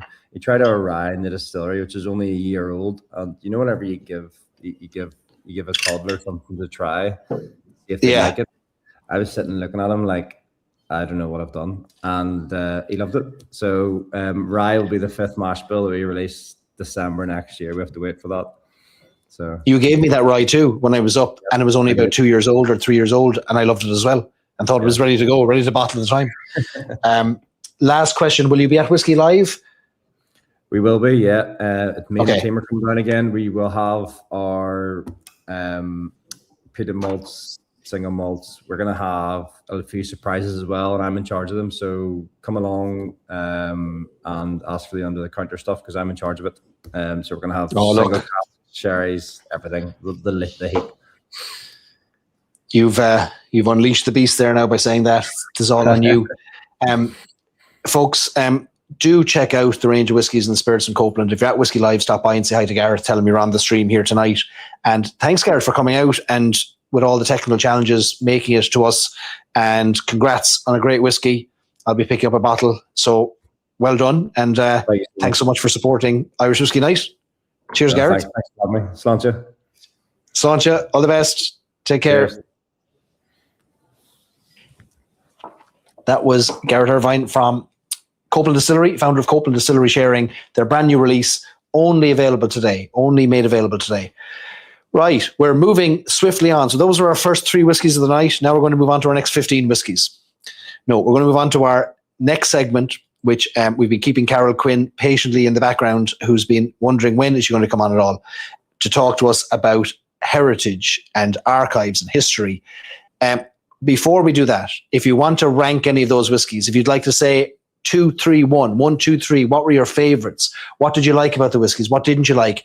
Comments in the chat are always helpful to our distillers and our makers. We'll go back and look at those comments. And you're a focus group at the end of the day. You're sharing what you think and what you like, and don't think your comments don't get read and don't matter. So share everything in the comments. The makers would love to read them. All right. Great guests this evening, said Gordon. Expensive, but great. Nothing's getting cheaper. We just have to, our lifestyle has to rise to the challenging cost that's out there. And look, what can we do? We can only bring you the good stuff. It's up to you if you buy it or not. But yeah, do buy everything. All right. Without further ado, let me go back to Cork. where all good things come from. To Carol Quinn, archivist, head of archives at Irish Distillers. Carol, sorry for keeping you so long in the background waiting to talk to us. Not a bother, Barry. And I have to say, I'm looking forward to that extra 15 whiskies that you and I are going to be drinking as we're Let's do it. Right. What do you want from the back shelf here? Let's go get them. Oh, whatever you want. Bring it all. Bring it all. Powers, Johnsley. All right. We'll go top shelf down. Top shelf down. There's a great Middleton selection up there anyway. Right. Sorted. We'll go up there. That'll do it. Carol, I'm very excited for our chat.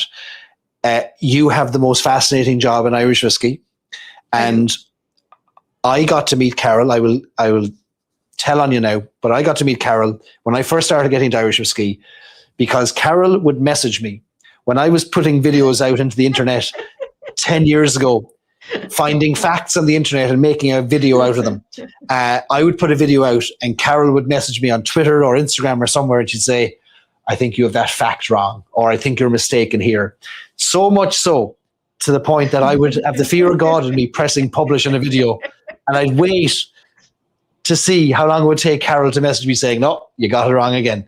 And to your credit, we had to talk about it.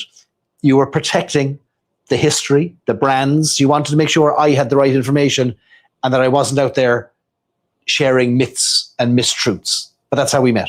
Well, that is true now. And before anybody else now is terrified to say a word about Irish whiskey, it was purely that. It's exactly as you're saying, Barry, because you were at the time, you're pretty much a lone voice who was really enjoying the discovery of whiskey, the discovery of history, and you really wanted to share that. And I knew how particular you were about your facts, and there aren't a lot of sources to go to.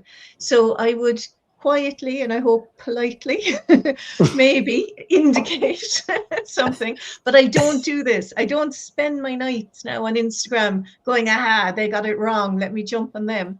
But it's just when there was such a passionate advocate for Irish whiskey, and I knew you wanted all the facts. So I was delighted to be able to share things. No, it really helped me, and it did. It made me up my game too, because before I'd ever record a video, I'd have to put it through that what would Carol say lens before I'd ever make that video. And sure, look, and we all richer for it. We know more because of it. This is it. Carol, you don't make whiskey, you don't sell whiskey, but you have a very crucial role in the world of whiskey in Ireland. What do you do? Well, what you can see behind me, and with the use of technology now, I put in this backdrop. This is what an archive looks like. And a lot of people use the term, but I'd like to be able to define it a little bit here. What are archives? Archives are the raw materials of history, basically. They're records that you create in your normal day-to-day activities, your business correspondence, diaries, invoicing, everything like this. And we preserve it because it has unique information value. And an archivist, it's a profession, it's a qualification. Here in Ireland, it's an MA offered by UCD. You can do distance learning, but the University of Dundee has a very popular course. And the training of an archivist is how to select the material that should be preserved, and then the physical custody of it, how to look after it. And we physically look after that material in an archive, or you can call it an archival repository. And at Middleton, we're quite unique in that we have the only purpose-built archival repository for Irish whiskey. And there it is, not looking like an archive. But that's the historic Distillers Cottage in the grounds of Old Middleton. And traditionally, distillers lived on the premises because distilling was a 24-hour job. So it was very normal to get your accommodation along with your job. Now in Middleton, the distiller got this gracious 24-roomed Georgian villa. And that's simply because the Middleton site, Old Middleton Distillery, had been a woolen mill previously, built in 1794, and it was built by a man called Marcus Lynch, who was a merchant from Cork City. And he loved his woolen mill so much that he built this beautiful villa that he could just sit and stare at his wonderful woolen mill. But he spent so much on this fabulous building that he went bankrupt. So he had to sell it, and eventually the site was bought by the Murphy family from Cork City and converted into a distillery. And from that point, the head distiller and his family would live in the distiller's cottage. Now, the last family to live there are very well known to anybody who enjoys Irish whiskey, and those were the Crockett's, with Max Crockett being the last master distiller in Old Middleton, and of course his son Barry, famous as the originator of Middleton Very Rare. So it was a family home up until 1975. Then it fell into disuse, and it was renovated about 14 years ago.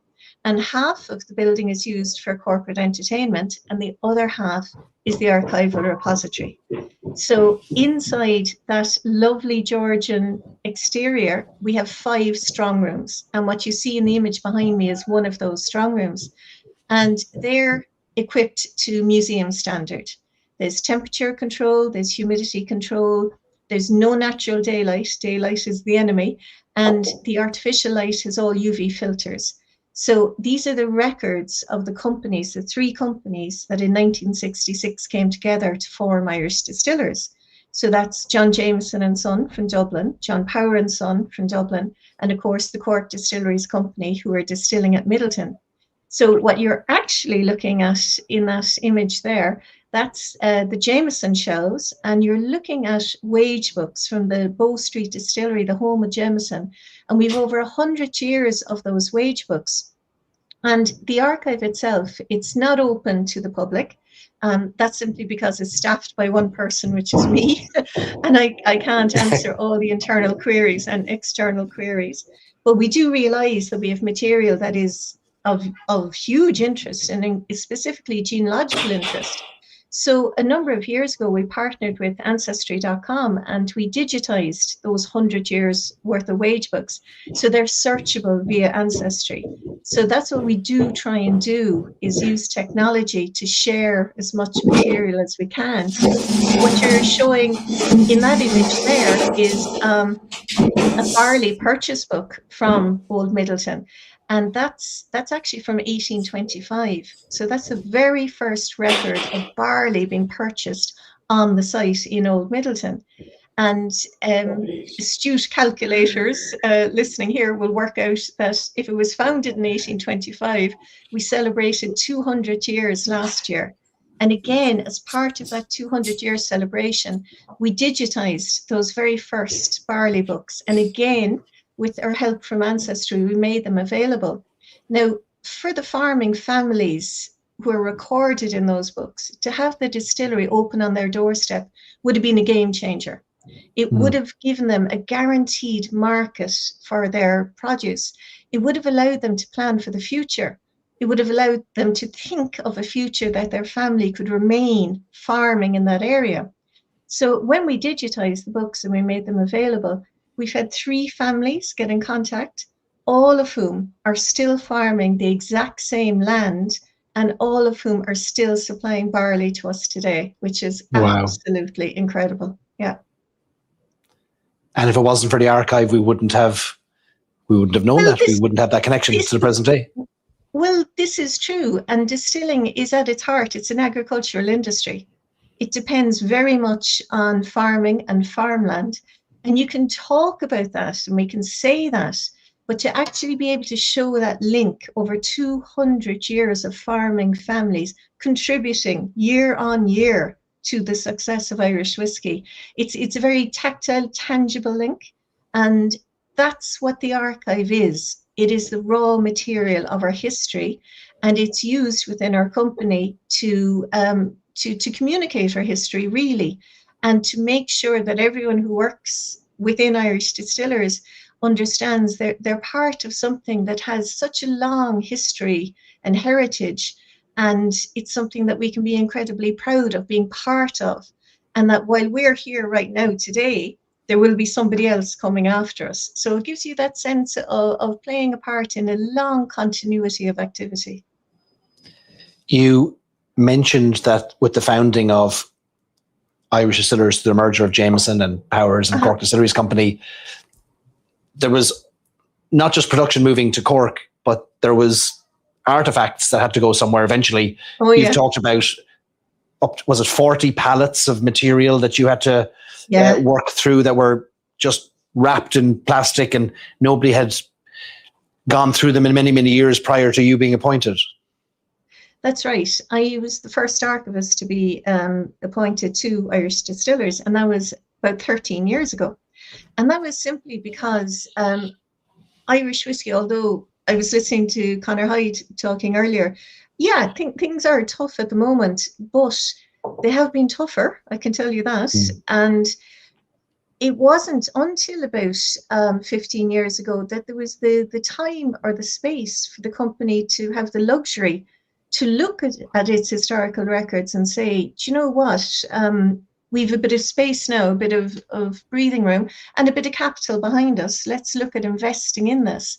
So when those Dublin distilleries that we mentioned, the Jameson Distillery at Bow Street and the Powers Distillery in Johns Lane, they were huge. Now, both of them covered roughly about 6 acres of Dublin city centre. So it meant very little was ever thrown out because there was always a room that you could put things in. And as distilling contracted, there were more and more empty rooms that you could leave your records. So it was a case, to a certain extent, of benign neglect.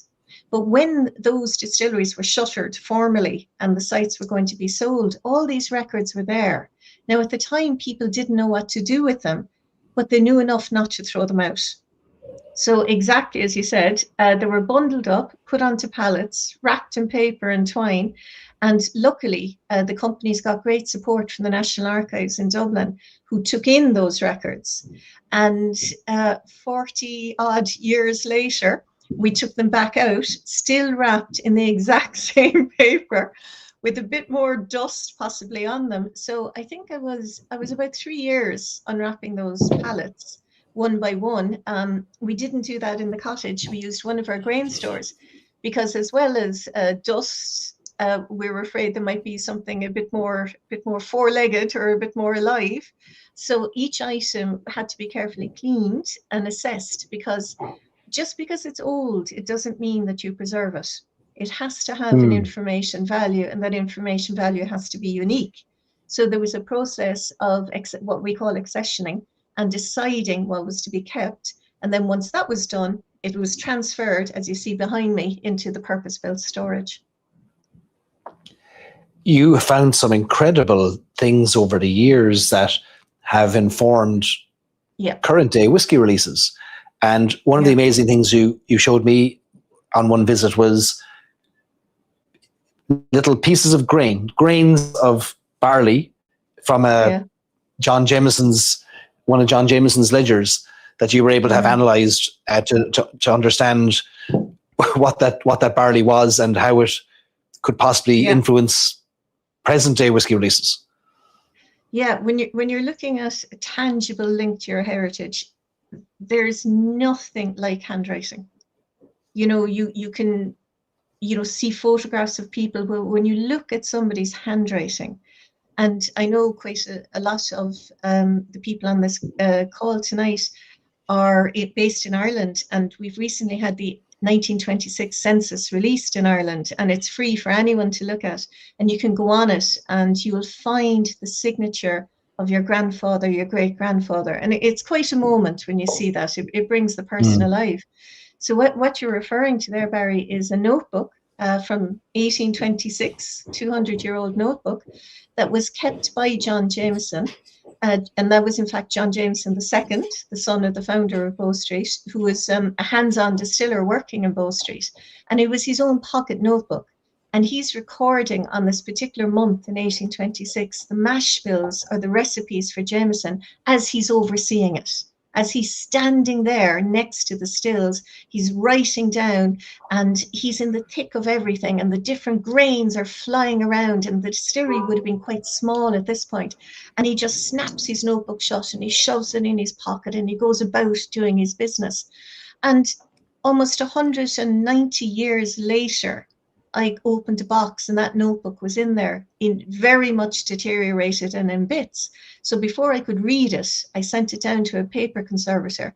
Now, I always turned to a man called Paul Curtis. He's based in Muckra's House in Killarney, and he was a trained bookbinder and paper conservator. So I left the notebook with Paul. I hadn't read it because I literally couldn't open it because the binding was in bits. So Paul removed the binding, removed the paper, restored it, put it back together. I went down to collect it, delighted. And as I was leaving the place, he said, "Oh God, I almost forgot. When I disbound it, these grains fell out. You might want them." And he gave it to me in a little plastic pouch. And it was actual barley grains from 1826 that had been used to make Jameson by John Jameson in the Bow Street distillery. And I kind of went, yeah, I want those. That's handy. Oh, getting chills. And, the hair standing up my neck hearing that. It was amazing. And we were looking at them now. I was going Jurassic Park, can we reignite them? But they were very desiccated. They were really, really dried. But we sacrificed 2 of them and we sent them to a lab in France to have the DNA broken down, and so that we could find what are the modern equivalents. So back 200 years ago, the barley strains that were being used, they were very susceptible to things like mildew. And over the years, stronger strains were chosen. So they wouldn't be a equivalent, we'll call it at the moment, but they would be similar. And there would be the similar strains in DNA.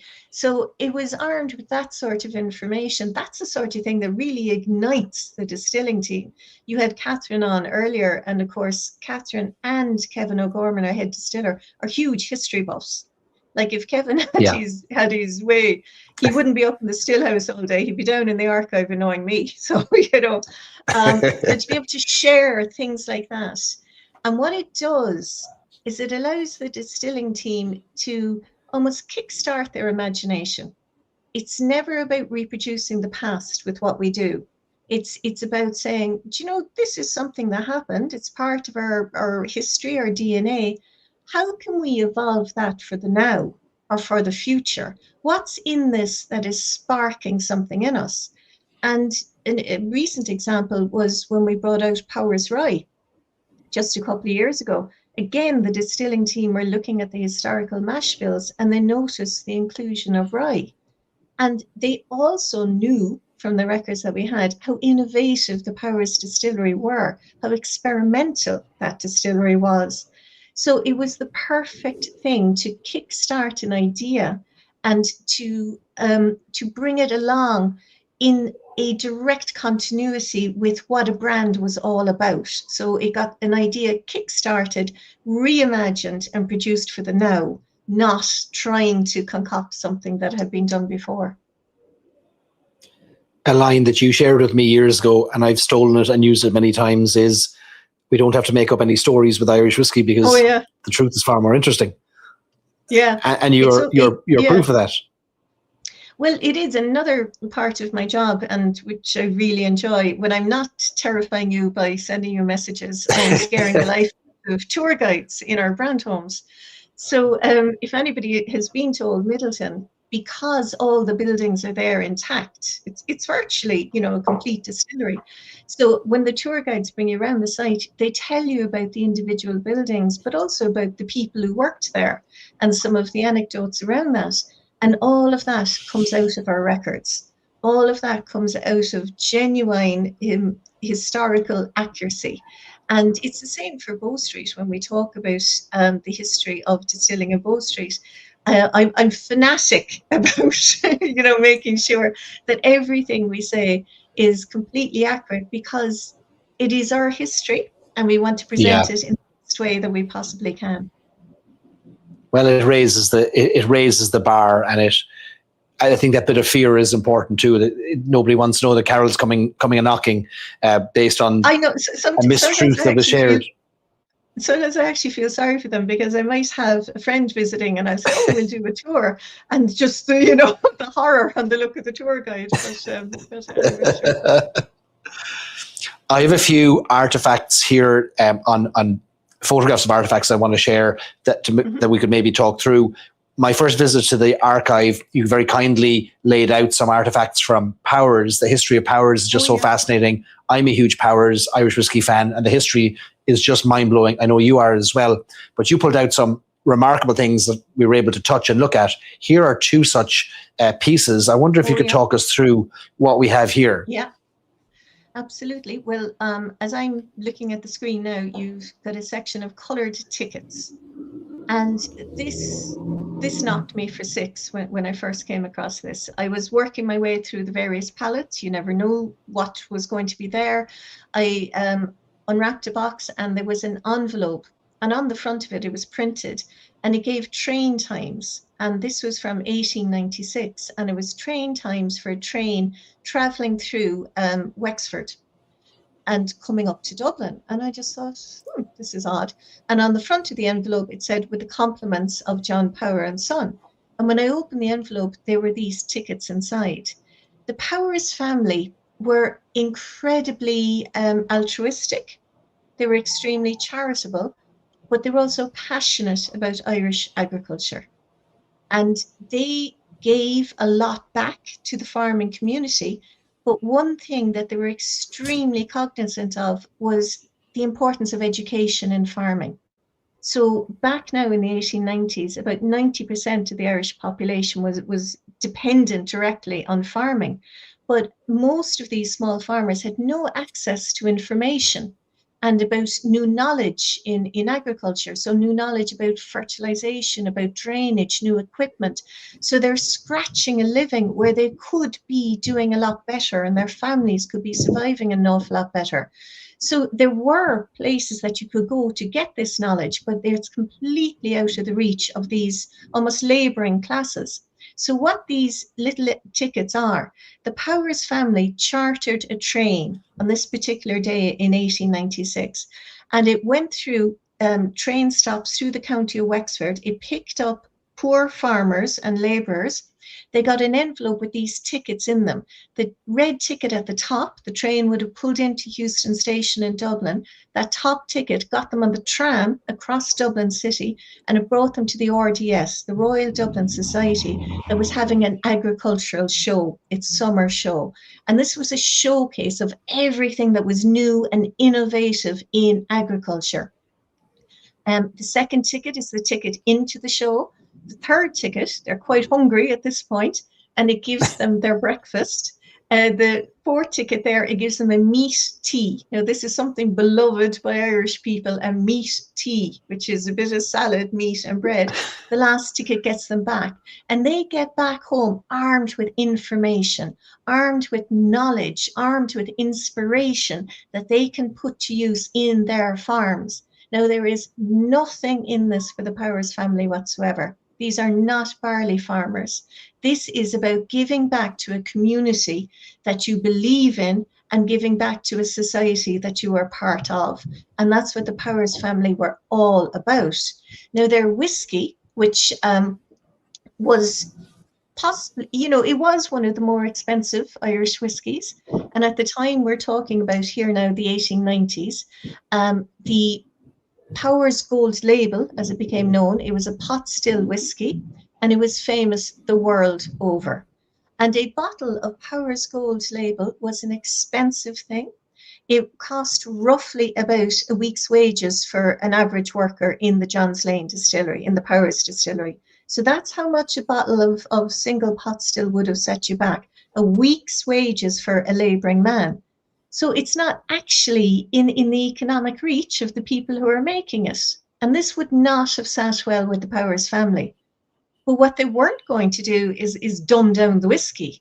They weren't going to make a kind of cheaper version. So how could they make this economically affordable? And with a genius idea, they were the first, to the best of my knowledge, they were the first spirit company in the world to bottle a miniature. And that's what you see in the second image there, the Baby Power, first produced in the Johns Lane distillery in the late 1880s.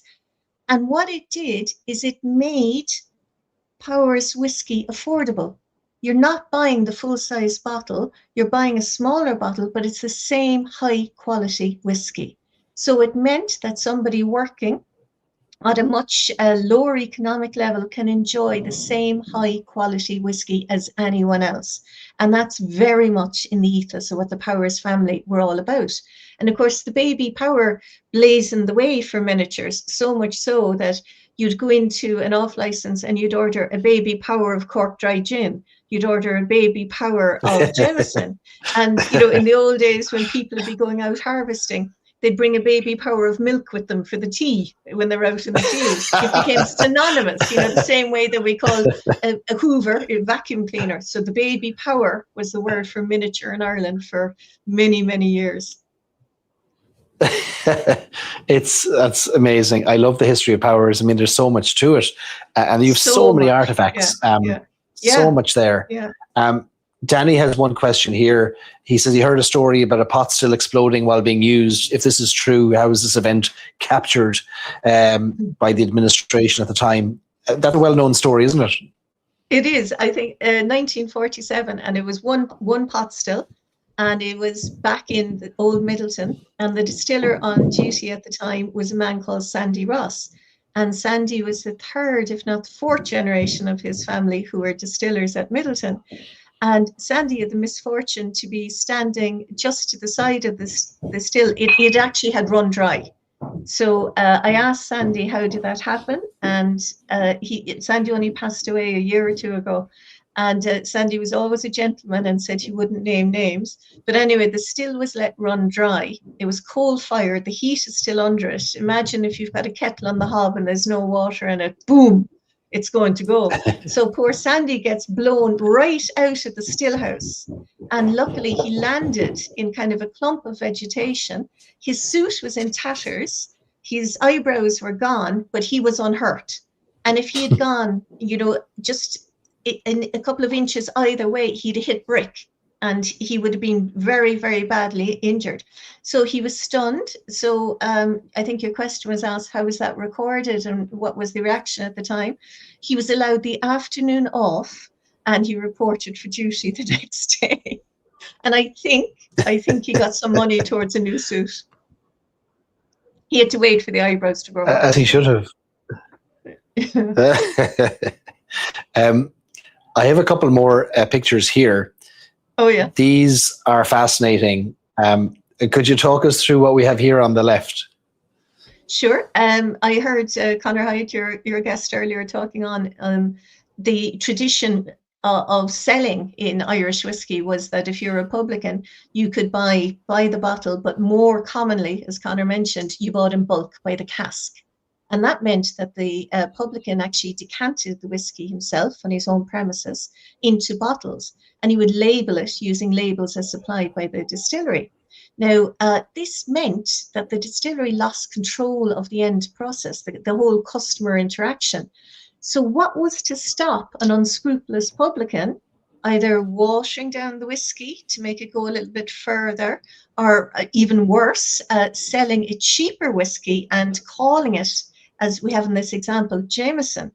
So what Jameson used to do to alleviate this is they'd have pub spies who would go into pubs all over Ireland. They'd order a glass of whiskey from the wood, as they would say, and instead of drinking it, they'd decant it, put it into a little bottle, send it back to the lab in Bow Street where it would be checked.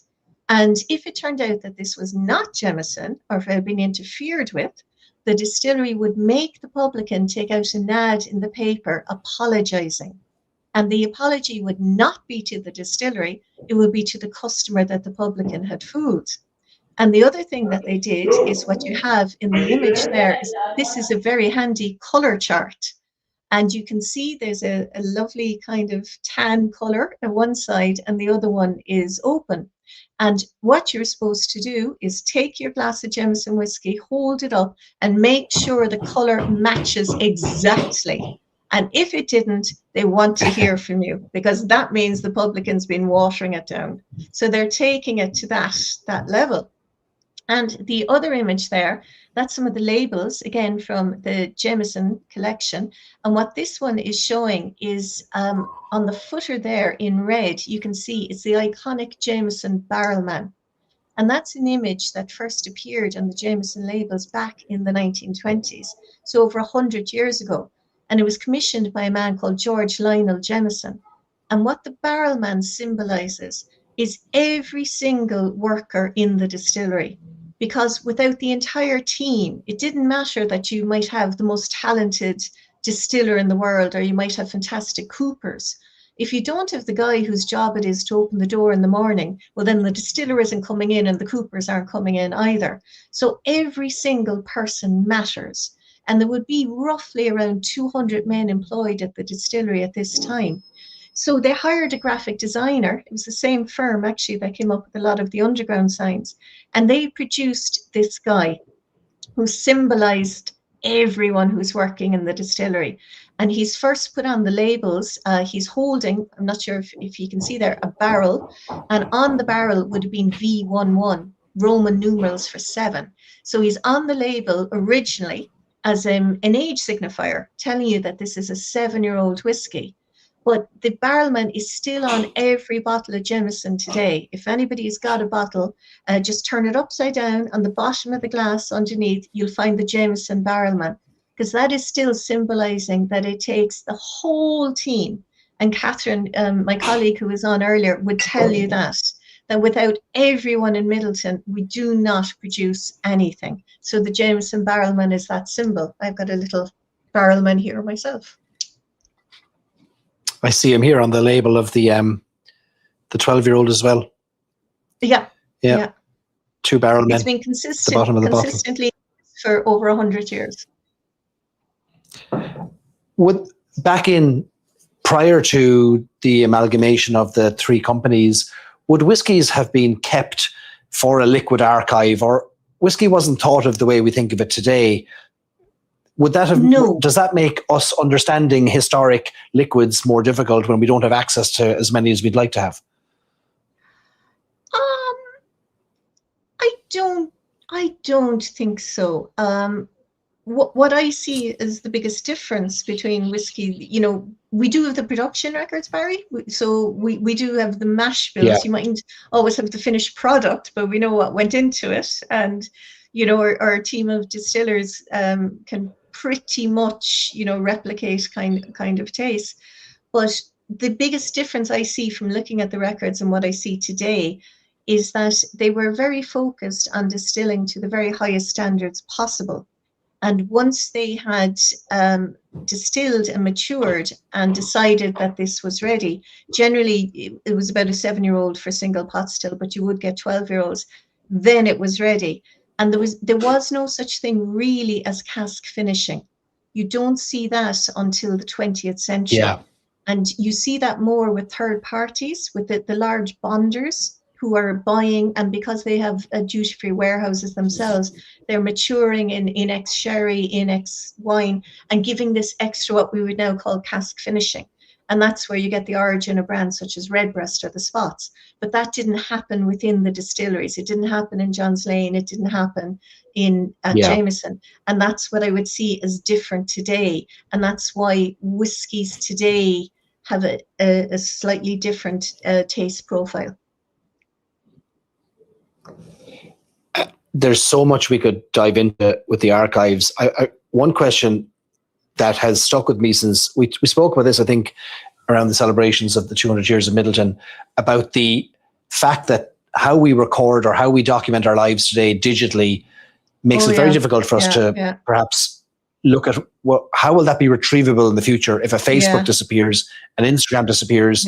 How does that translate into your work? How do you think about your work with whiskey? It's very, very difficult. Paper is one of the easiest mediums to preserve. All you have to do is leave it alone. Literally just leave it alone. But digital records, there's so much now that never evolves past a digital file. So how do you keep that, and how do you even decide which is the original? So for anyone listening, I always put out this plea: print out your photographs. If you've got a family gathering and you're all there together, just don't keep it in the folder on Facebook. Don't keep it on your phone. Just print it out, and on the back of it in pencil, just write down the names of the people, because it doesn't take very long for that recognition to be gone. Photographs that 20, 30 years ago, you might be able to turn to a parent or a grandparent and say, who's that? When those people aren't there, you've no way back. So what I would say about people today is please print out things. Please just write who's in it. And in terms of if you have got a key record, a key document, print it out. There are strategies around digital preservation. Nothing is perfect in the world of digital preservation. Paper will never be supplanted. So if there's something very, very precious to you, print it out. For somebody who wants to get into whiskey archiving specifically, we have a question here. Whiskey archiving, there you go now. Yes. Whiskey archiving. A historian who has long wished to become an archivist. How does one become specifically a whiskey archivist? There's not that many of you. I presume you know all the whiskey archivists globally. There's more than you think. There's a bit of a gang of us. Are there? Yeah, Oh. I'd be one of the few with whiskey with an E, but once you drop the E, you're going to get a fair few others. So no surprise, there's quite a few whiskey archivists in Scotland. There's a lot in the UK, but there's also, I have colleagues who are cognac archivists. We have a very popular colleague who is the champagne archivist. Hey. So we have a kind of informal grouping of drinks archivists, and we meet digitally every couple of months. And I think our last meeting was about a couple of weeks ago, and we were joined by a non-alcoholic drink archivist. So the Coca-Cola archivist came to talk to us. So Really? how you would do it is generally you would get a qualification in archives to begin with, and that is a postgraduate qualification. Usually you have a degree in history to begin with. That's my degree. It doesn't have to be. You just have to have a base degree, and then you do the archival qualification. There's no clear route, I'm afraid, into being a whiskey archivist. You're going to have to lie in wait and kind of knock me over the head or something like that. But there's a whole community of business archivists. And there is nothing, of course, to stop you being an archivist who enjoys a glass of whiskey, or enjoys going to whiskey shows, or, you know, meeting other people who enjoy whiskey. Everybody wants your job. Everybody wants it. I know. We could talk all night, but I want to be precious of your time as well. It's an incredible. I hope this role only grows, and I hope that in time we get access publicly. Not if it's not a visit to the archives, but I know with your work you're collaborating with Ancestry.com and the like, and bringing more of this out to us to see, because as you can see from the comments, people are blown away by what we have access to and what you're finding and what is being kept.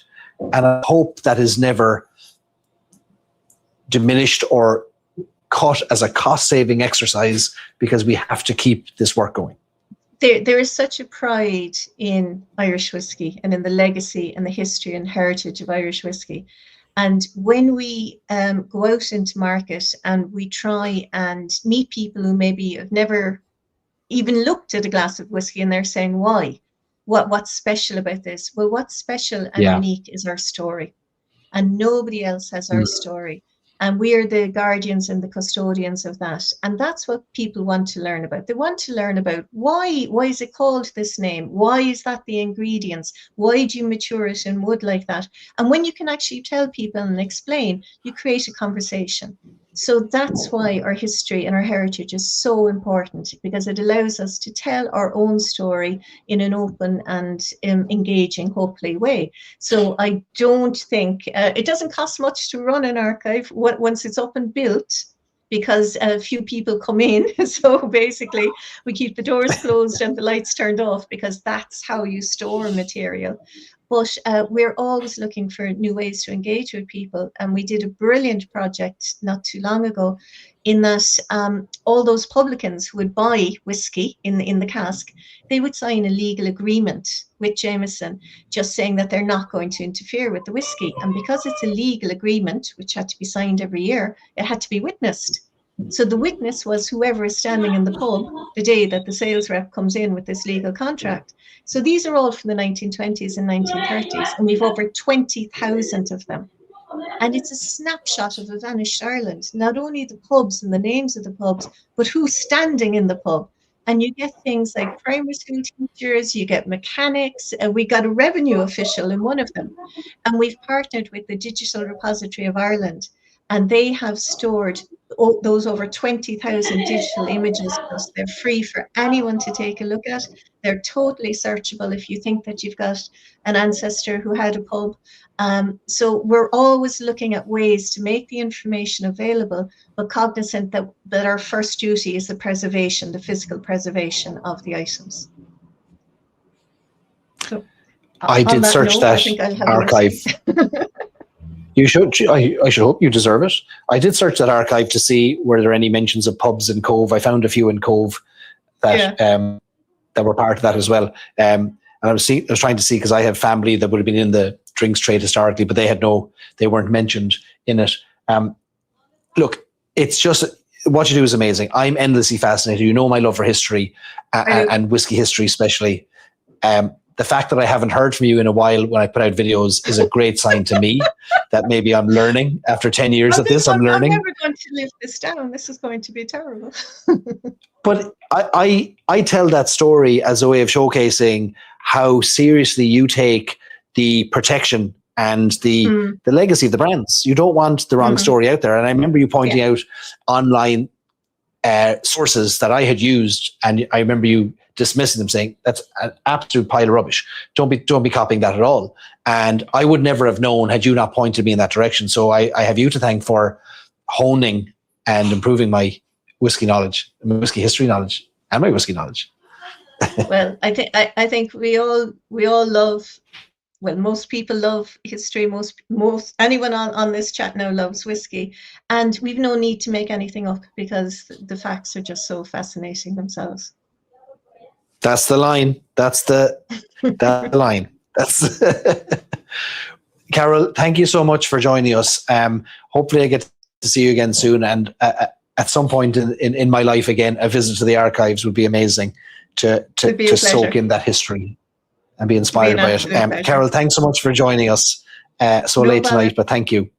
It's been great. Thanks, Carol. Cheers. Take care, Sonja. We are so lucky, aren't we? So lucky that we get to meet and hear from such interesting people in the world of whiskey. Carol could talk for days, weeks about her work and about history. And what Carol has forgotten is more than most of us will ever know about the history of Irish whiskey. And every time I talk to Carol, I learn something new. And I think a lot of us tonight learned new things about Irish whiskey and history. Some great comments and questions from you about Middleton and about the archive, about visiting. It's not available to the public, as Carol said earlier on. Just there aren't the resources to be able to man it, and most of the artifacts can't be touched or handled. And Carol oversees hundreds of thousands of pieces of whiskey artifacts and whiskey history. So sadly, it's not part of the tour. You can walk past it, you can wave at the Distillers Cottage, and one of the tours does take you into the Distillers Cottage, but on the entertainment half of the building, not the archive side of the building. Let me see. Please have Carol on again. We'll have to. We'd love to. And if Carol's open to it, we'll definitely have her back. Duncan has been here since day one of Three Drams. Carol's what Three Drams needed. The history, the stories, and the culture of Irish whiskey. We're going to do more of that. We're going to bring more great personalities on with us. I think there's more to whiskey than just the sips. I think there are the stories, there's the history, there's the culture, as you mentioned, Duncan. And we'll definitely, every month, we're going to have somebody new join us on top of our three whiskey makers. They're going to lead us through the sips. This has just been the inaugural enhanced Three Drams tasting. I'm calling it Irish Whiskey Night. I want to do more of this. Every month, we're going to bring people on to talk to us, to share with us, and we might come from different destinations around the world, around Ireland, to broadcast and shine a light on some of the great bars and locations that are serving whiskey as well. Maybe we'll pop up in a distillery in the future as well. I want more people to gather. I want more people to hear these stories, to get to know people like Carol and Catherine and Gareth and Connor, who joined us tonight, because it is the people who make this so special, this industry. I've long maintained that if you took away the whiskey, I'd still be interested, because it's that interesting. It's just that fascinating. So would you please do me a favor, and would you share, wherever you see mention of Irish Whiskey Night, would you just share a link to the YouTube or the Instagram or the Facebook post about it, so the more people might tune in. There's no cost to watch this. The only cost is to get the whiskies shipped to your door. And I think that's the fairest way we can do this. If you want to join any night, you don't have to have our tasting kits. It helps to have them. You'll be able to follow along with our makers and get to know the whiskies a little bit more. But without the kits, you can still have a great night. So please share the word, spread the word. This has been our inaugural Irish whiskey night. We're back here on June 25th, not back in the Dead Rabbit. We'll be somewhere else. We're coming to you from Cork, and we will share with you over the coming week or two who will be our special guests joining us for June 25th for our second Irish whiskey night. We're just finalizing our last whiskies for our June tasting kit. You're going to get another new release that has not hit the market until around the time of Three Drams, around the time of our Irish whiskey night again. So you're getting access to some great whiskies.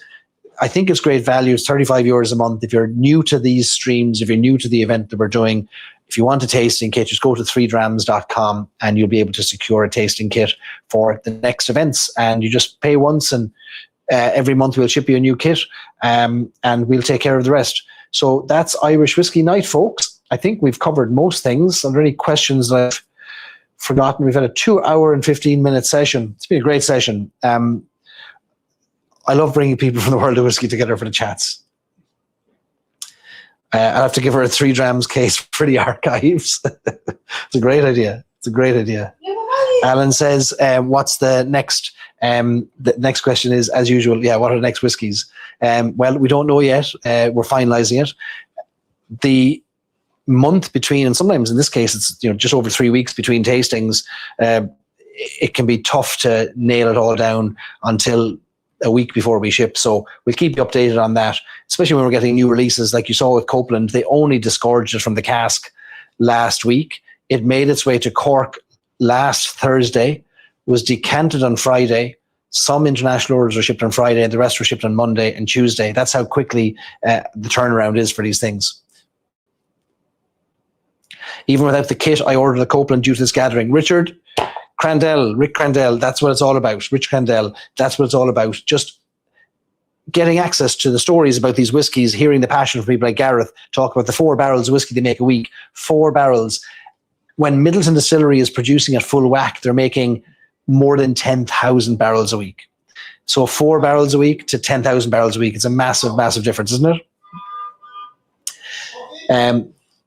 Gordon also ordered a Copeland. Great stuff. I need to order that myself. Danny's going to subscribe to 3 Drams. 3drams.com. It's all there for you. And if you want the details, the links to the live streams, they're all there on that website. Or just go to irishwhiskeynight.com, and it's always going to be updated as well. Dermot says, great night. Thanks, Dermot. You're a great supporter. Appreciate it. The Dead Rabbit is by far my favorite whiskey. I tasted it for the first time. Can't find it anywhere. Are they still making it? They're not. There's a bottle on the shelf behind me. If I step away here, you'll see it. See it up on the shelf there? Beside the Jameson on the top shelf. It's a bottle of Dead Rabbit Irish whiskey. So that was released by the Dublin Liberties Distillery, did a collaboration with the Dead Rabbit to release that whiskey. The Dublin Liberties Distillery is no more, sadly. They ceased production and their stills are mothballed. We don't know what's going to happen in the future, but that is the Dead Rabbit whiskey is not being produced anymore, I'm afraid. So if you find it on an auction website or in a dusty shelf in a bar or a liquor store or off license or whiskey shop, pick it up. You won't find any more of them. What other questions do we have here?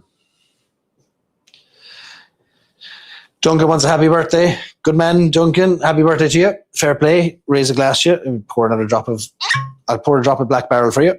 Give you a toast. Good man. 21 again. Sláinte. Happy birthday to you.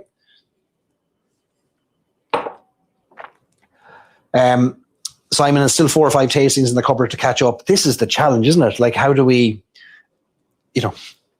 we got to get faster at our drinking, but it's tough to find the time, and I'm the one organizing it.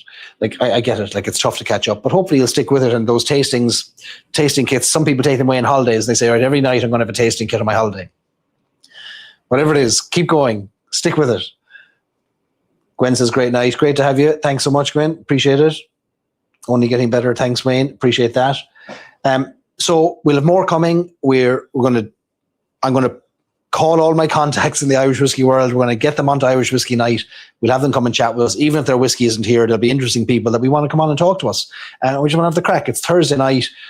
We make a session out of it. This is the place to be. Tell all your friends about Irish Whiskey Night. Last Thursday of every month. It's not going away. If for some unknown reason I have to travel on that night or I'm away, somebody else will host on my behalf. A guest host will come in. This won't go away. Irish Whiskey Night will keep going. And we have lots of great plans for 2026. So, Sinead, that's it. I think we've covered it all. What a great night from Catherine Condon, distiller at Middleton, who oversees so much of the production in the plant at Middleton, sharing the complexity of Jameson Black Barrel, to Conor Hyde talking about the family history going all the way back to 1640, which is incredible. Tinker's Cross and West Cork and Bandon.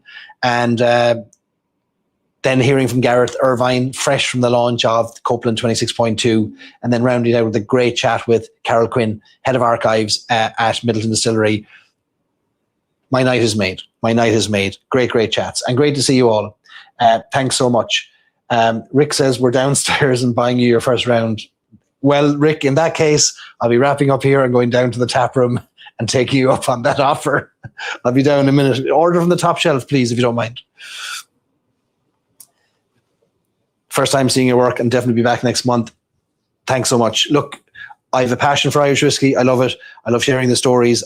I don't know everything about it. There's far more technically proficient people out there about Irish whiskey, but I like to think that I can bring some good storytellers together and gather and extract some good information out of them. And that's what we'll do every month. All right. Thanks for your support of Three Drams. Thanks for your support of Irish Whiskey Night. The best is yet to come. Onwards and upwards. Happy birthday to Duncan. Sláinte to everybody else. And we'll see you on June 25th. Sláinte, everybody.